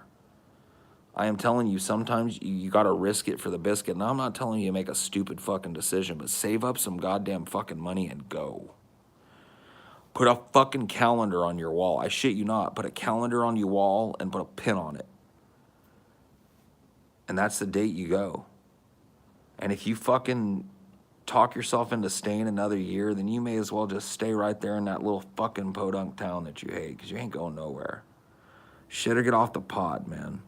If you got the opportunity to do it, fuck security. You can make security anywhere you go if you're smart about it.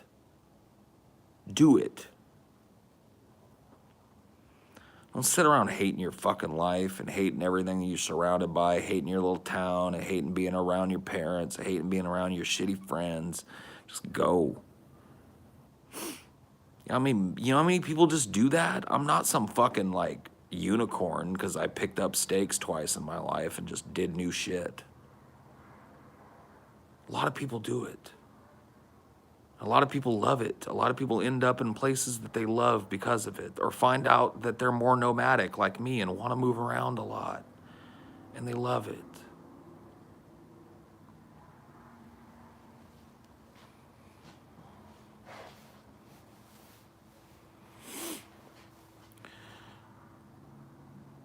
Paul, I know your dad played the trumpet. Did you ever play it? Do you like jazz music? I love jazz. My dad did play the trumpet. I did play the trumpet in school band, so in grade school and middle school band. I played the trumpet and the flugelhorn. I was never very good at it. I never really had a passion for it either. But my dad was a very, very talented jazz trumpet player.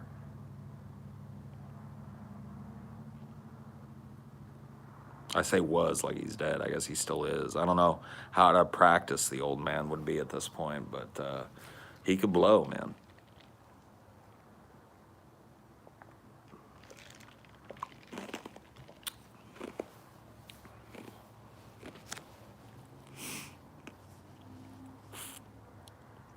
Introspective Highdeology.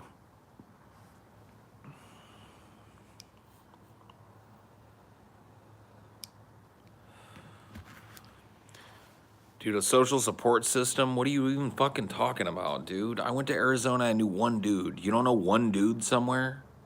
That's what I'm saying. Like, I can't believe that. You can't have a social support system without building one in a new place. So you gotta be willing to just go. You don't know one person nowhere else. Don't have any online friends that live in a different state that would help you fucking secure an apartment or put you up in their fucking extra bedroom for a couple weeks while you figure it out. You got no fucking options. I don't believe that shit. In Europe you do? Well, there you go.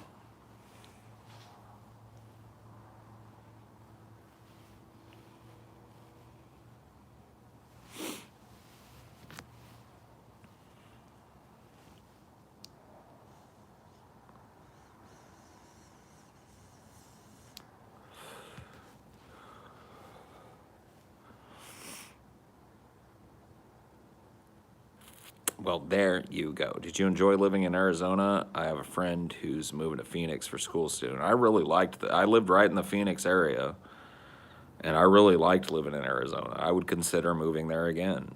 In fact, I may very well be in Arizona right now as I'm speaking to you. It being a legal weed state and all. I lived in Glendale for a year. I wasn't far from Glendale. It takes a lot of effort than most people think to make change. I've meditated for 20 years now, and I can walk on water. That's great, but the ferry is only a nickel. I mean, well, yeah, for sure. I mean, yeah, I'm not saying it's easy, dude. I'm not trying to paint it like, oh yeah, just do it. Like nothing about what I've described to you was easy. I lived hard and lean when I did this shit. I couch surfed, and then I got my own little place and fucking shared a bedroom with a dude, and you know what I mean? And fucking ate top ramen, like I said, and I worked whatever job I could fucking find, and I kept a little fucking shit car running the best I could. You know, and I ran it into the ground, and then I'd take it into the mechanic, and I'd get fixed what I could afford to fix from what little, you know what I mean? I was living by the seat of my pants, hand to mouth, paycheck to paycheck, whatever you want to say, for many, many years in my life. Okay? Are you anxious at that time? Yeah. Sometimes, you know. I was a little busy to be anxious. That's just the thing, man. You got to throw yourself tits to the wind. If you think that you're just going to have this easy, like, secure path where it's like, I'm going to stay another year and then I'll have enough money, and then that year comes along and you fuck yourself off and you don't do it, just quit lying to yourself, bro, and just settle down and learn to love where you're at. You got to shit or get off the fucking pot at some point. You got to pick a date and go. If you've got that ability, which most people fucking do. And a lot of people will infinitely make excuses for why they're the exemption, you know. And very few people would actually be granted that exemption.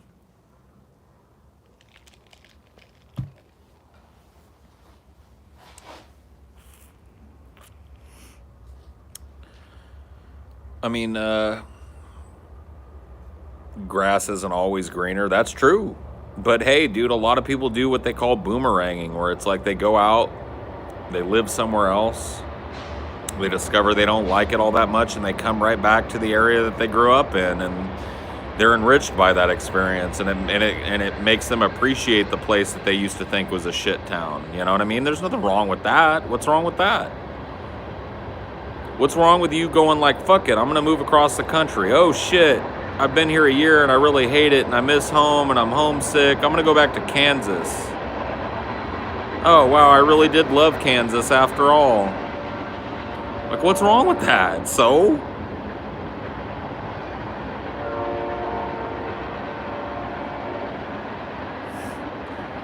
Pretty arrogant of me. Can somebody ban that idiot, please? I'm not saying, dude, I made many, many exemptions for people who have been handed a lot in life that doesn't allow them to just pull up stakes. Thank you, skeptic.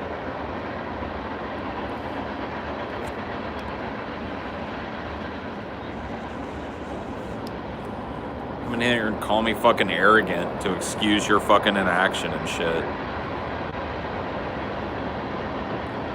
And to dampen the moods of people who might have needed to hear what I'm talking about tonight. So fuck yourself. Get banned. Get that ass banned, bitch.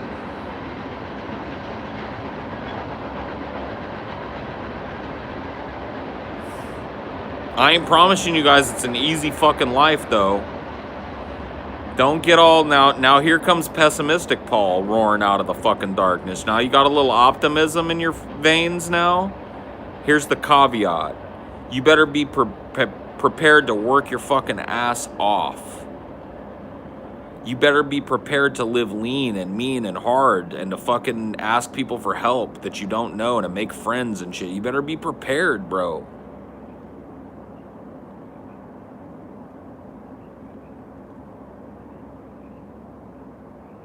It's not an easy road, I'm promising you, but it's just a road that isn't sitting at home with your parents going like, I fucking hate this shit. Well, go hate it somewhere else, you know what I mean? And see what it's like. You might find you don't hate it.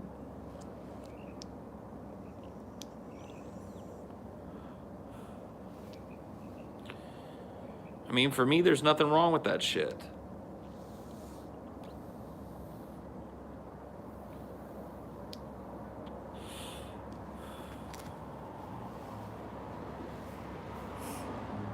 A lot of people wallow in misery. Dude, I did it. I did it recently. So I got no excuse. Like, you think I'm exempt from my own critique? I did it fucking recently, dude. I stayed in Louisiana way longer than I should have. Way longer. I was miserable. I could have talked to the guys about like, dude, guys, I understand, but I gotta go. Like, if you know, and it might have cost me my fucking place on the podcast or whatever, but I always had that option.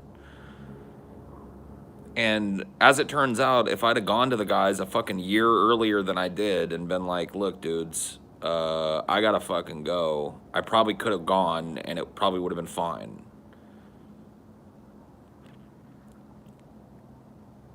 So, you know what I mean? I did that shit. I just sat around in fucking Louisiana, a place I hated, and I wallowed in my misery, and I had a bad relation. Well, not a bad relationship, just a relationship that went sour on the fucking vine, and you know what I mean? Just fucking.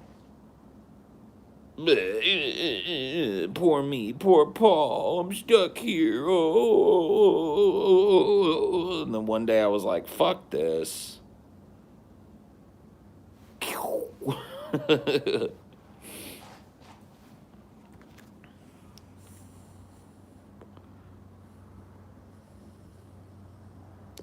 Dude, you guys give me a second here. I gotta go put some. I gotta go work on some warmer foot coverings. I gotta put a second pair of socks on. Is what I'm thinking, and that'll be good. Give me a sec.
Dude, did those gloves ever come? Not yet. Damn.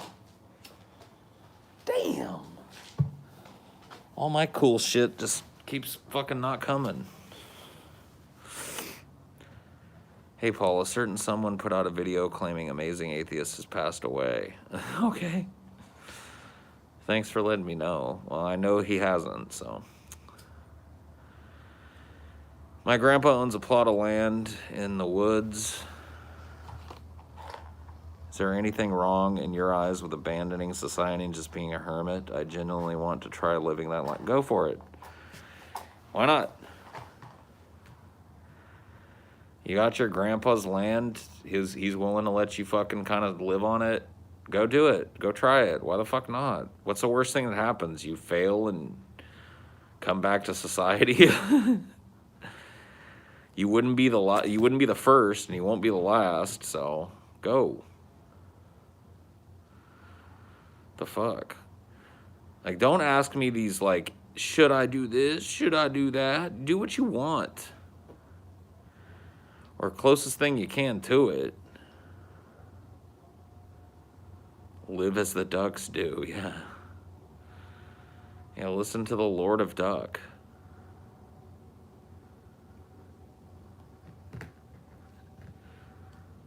TJ's not dead. He turned into a second Vaush. Oh, okay. Am I gonna have to ban Vosh from my chat now? I think so.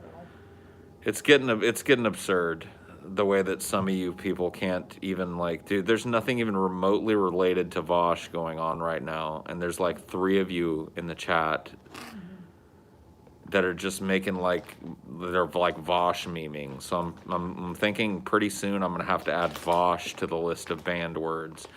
Literally, don't do it again, Lewis Black. I'm dead fucking serious. I'm not gonna. I just don't want to hear it. Unless we're talking about Vosh, or talking about something that's relevant to something that Vosh mentioned, and even then, like, I don't care what Vosh had to say about this, that, or the other fucking thing. So if it's actually directly relevant, you can bring it up. But if I'm sitting here talking about some other shit and you're just dropping Vosh memes in my chat, I'm gonna order 66 your fucking stupid ass. How about that? And that'll be the final warning on that.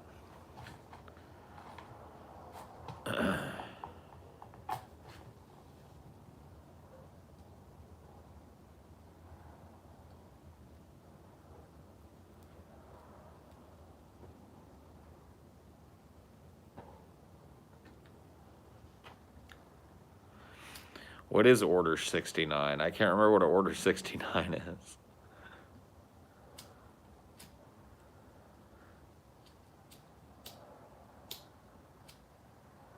You need some help, baby? I'm sorry. It's okay. I'll just stop. No, it's okay. Here we go.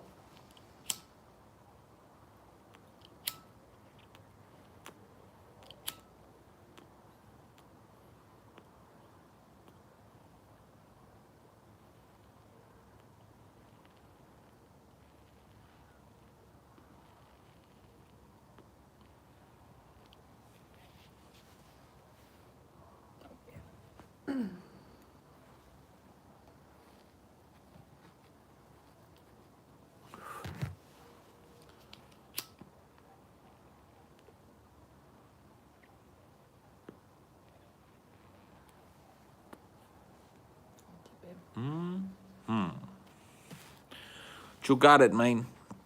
I'm gonna try your straighter cob here. See if I like that. That might help me with the spit problem I'm having. Yeah. I don't know. We'll see. I'm a spitter. That's the only thing I don't like about the pipe shit so far is that I'm like a spitty dude. Like, I create a lot of saliva and shit. And so it ends up like getting all in the pipe and fucking up the filter. I gotta change the filter because I'm not trying to like slobber into my pipe, but it's yeah. It's like land. That one you gotta bite. Yeah, this one's good. I can bite down on this bad boy. Spit some bars.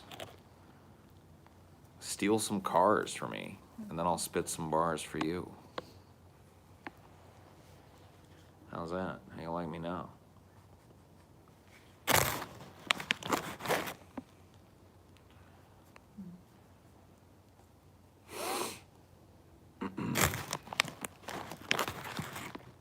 What tobacco is it? It's American Club Bubblicious Grape Tobacco. It actually is grape flavored tobacco. You can believe that. Grape, right there. Well, you can't see it. Fuck you. You'll just have to take my word for it. American Club pipe tobacco. And it's Bubblicious grape flavored.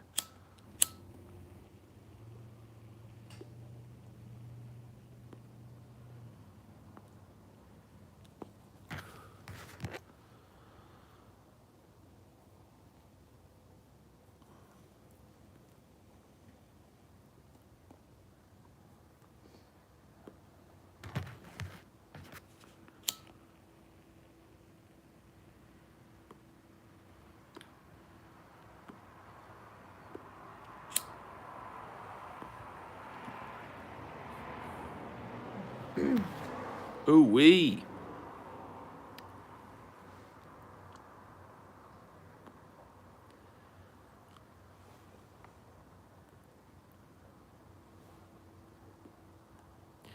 Dude, it's hymnalysis. I got another great video for you, Paul. Dear Paul, it's 6 years later and still you haven't watched my video.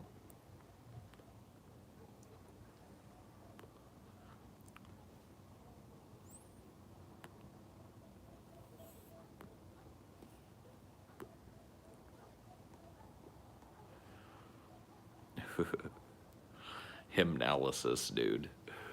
What the fuck? That is a throwback for sure. Do you like Panda Express? It's alright. I don't hate Panda Express. It's the only Asian food I've gotten you to get more than once, so. Yeah, I mean, it's not really Asian food, though. It's like American Asian food. It's an Americanized Asian fast food shit, and it's okay. It's not, I don't really order it all that often on my own, but I can deal with it.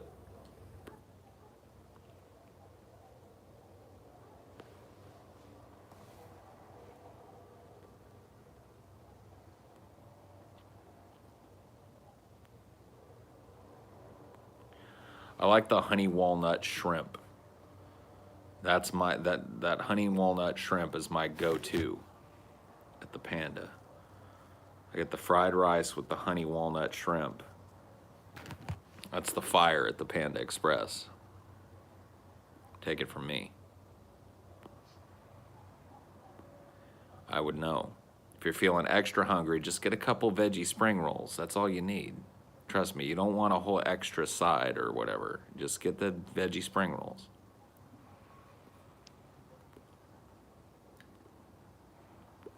We get that very authentic, straight from China, honey walnut chicken that they make right in the deepest provinces of ancient China, all the way back to the beginning of Chinese culture. They've been making that honey walnut chicken.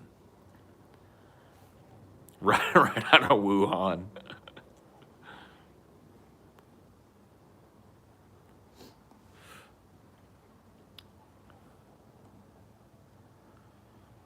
Straight out of Wuhan. Crazy motherfucker named COVID. Why hasn't somebody made this? I'm sure some MAGA people probably have. Oh, yeah. It'd be weird if they didn't.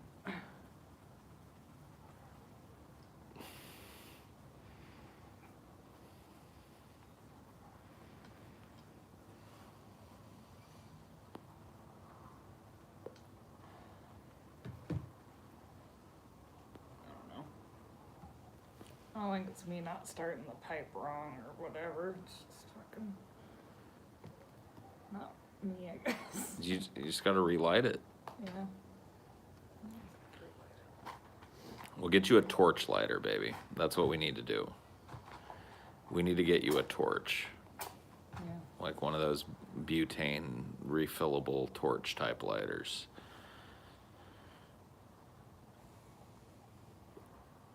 Like mine'll go out. If I sit here and yak for like a minute and a half and go back to hit it, it'll probably be out. That's just the way these are.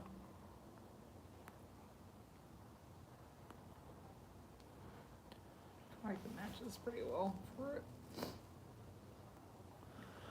Like Zach's in here, I can ask him. You know, for tips, but I think you just gotta relight, you know. On that Wuhan note, no joke, had a bat once in the Bahamas. Locals barbecued them. I love bats, so probably wouldn't eat them again, but it's pretty much chicken and rabbit mixed. Damn. Zach's eating a bat. Holy shit.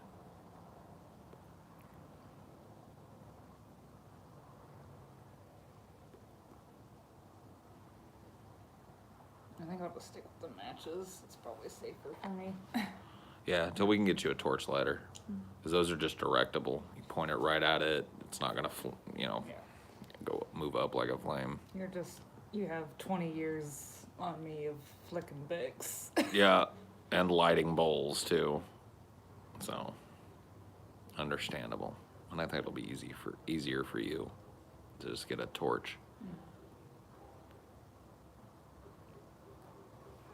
I like the straight pipe better. Yeah, you do. I need to get a straight piece for this nicer pipe that I've got. I'm sure I can get a piece that'll fit it, or a pipe like it that's got a straight one, but I really am enjoying this straight pipe better. Yeah. I think it's gonna get less spitty too, Yeah. because it's less like hanging down like this. Yeah. I love how all we can see is smoke, a hood, and a pipe, like a modern day wizard. Yeah. A wizard is neither late nor early. He arrives precisely when he means to.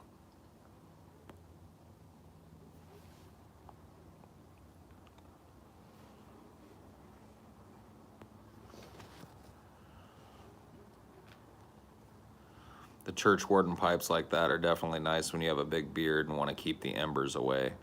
I definitely like the longer one. I want to try that Cobbett Shire one that you got me, dude. Because I think, if I'm not mistaken, that one's got a nice long straight tip as well. And so that one, I'm just like, I don't know. I don't want to fire up every pipe I've got all automatically and shit. But this one right now, I haven't tried the straight one yet because Amelia's been using this one. And I took the more stovepipey kind of one with the curved one. But this straight corncob pipe, I'm really enjoying.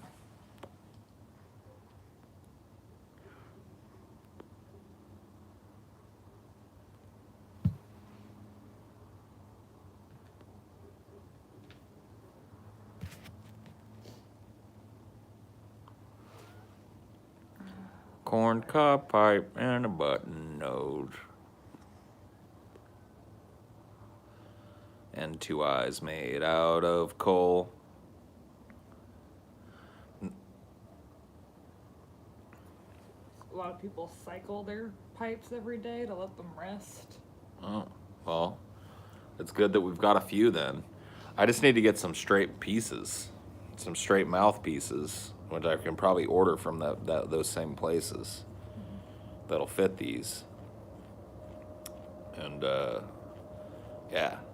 Start using that.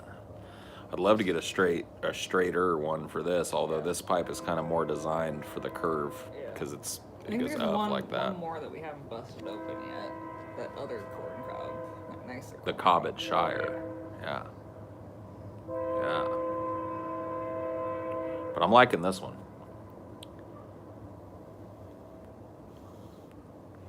I'm enjoying this straight mouthpiece a lot more.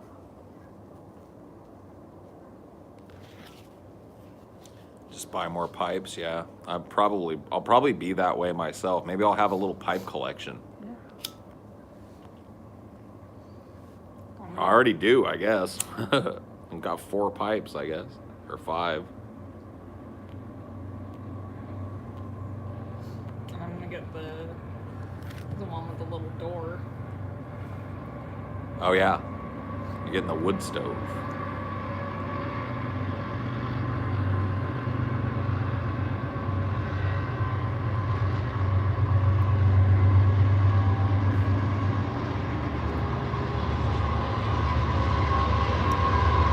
A billiard pipe. Yeah. Well, the shape is good for me, but like I could change the shape. It's really the straight mouthpiece that's been different. I've been exclusively on the curved mouthpieces, and this straight mouthpiece just feels way better as a smoke for me.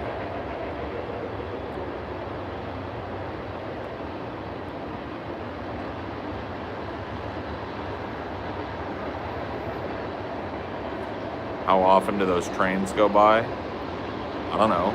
I haven't timed them.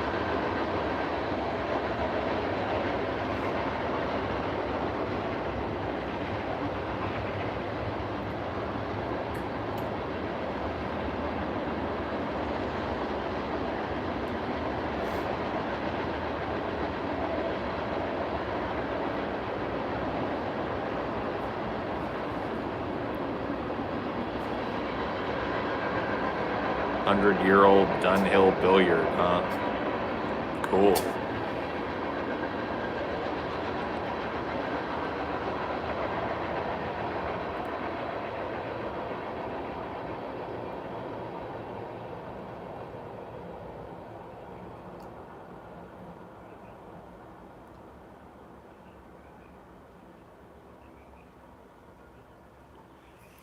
Well, I'm not smoking any fancy schmancy blend tobacco right now, but I'm slowly but surely learning it. It's taken me some time to kind of get into the groove of it, but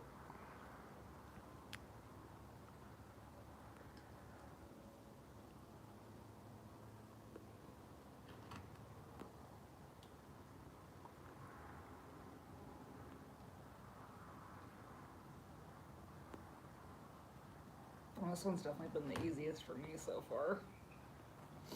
that's good.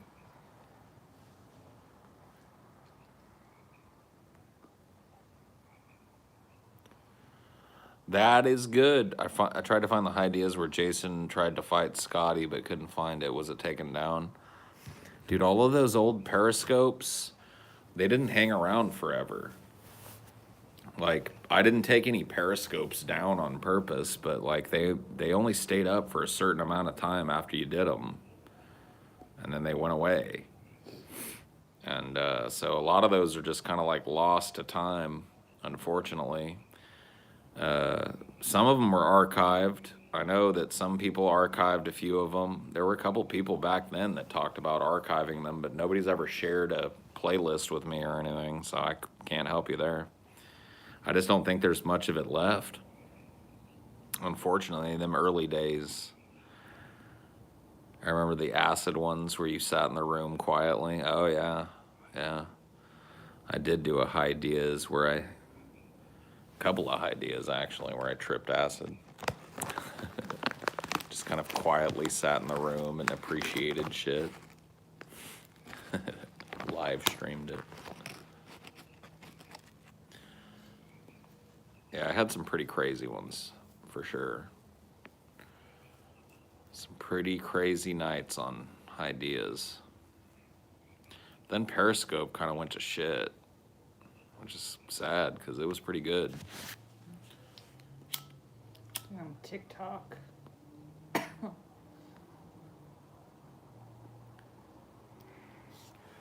Yeah, now it's all about TikTok, and I can't hang with that shit, so. I've never even gotten to TikTok, but I see it reposted everywhere. It'll just be on Facebook or Reddit or whatever.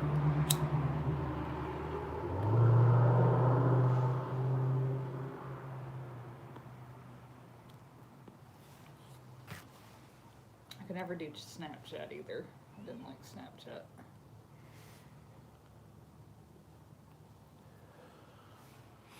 Are there any dedicated streaming apps? Other than TikTok?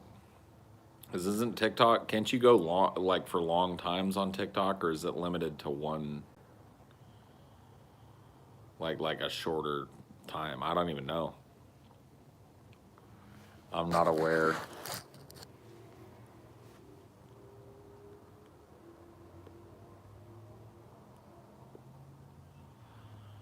But as it stands, I think the answer to that is no.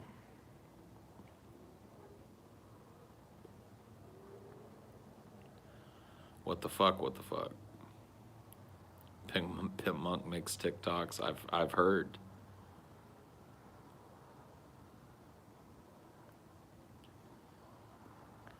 You know, we're talking movies recently. Brought up Fallen. Really enjoyed it. Thought it had that rare good ending. Other roles you dig Denzel in. I like him in X a lot. A lot of people don't like that movie, but I think it's pretty good. I always liked Denzel in fuck, what's the name of that goddamn movie? It's gonna drive me nuts now. Hold up.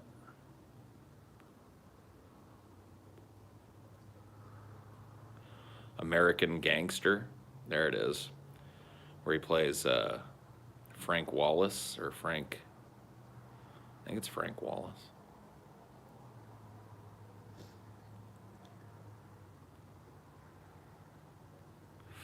Of course, I'd be remiss, Frank Lucas, thank you.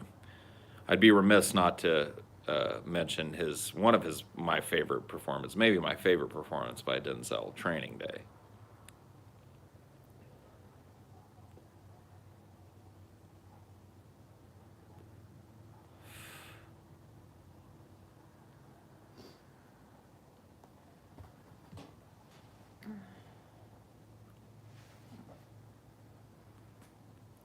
Strip.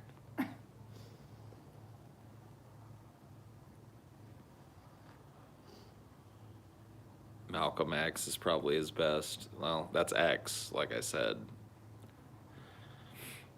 Maybe. Might be his best. Mississippi Burning. He's really good in that as well. I remember American Gangster was popular when it came out, and then it seems like it was forgotten. Well, it has a problem with it. It focuses too much on the shitty detective character, side character guy that's investigating Frank Lucas. And those scenes really kind of suck. The whole, I can't remember his name. What's his fucking name? The guy that was in Gladiator. Russell Crowe. Yeah, the Russell Crowe parts where they're focusing on his dumbass divorce and shit. It's like, who cares? Go back to Frank Lucas, the actual interesting dude. Like, who cares about the do-gooder cop that finally caught him? You know what I mean? Like, let's hear about Frank Lucas.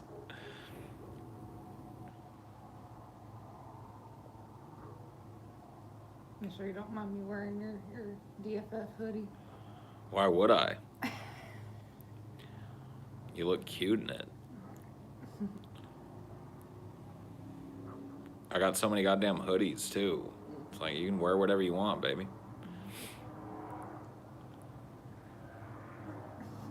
Steal your damn pants.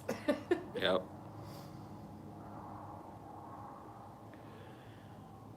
You have HBO Max? I do not.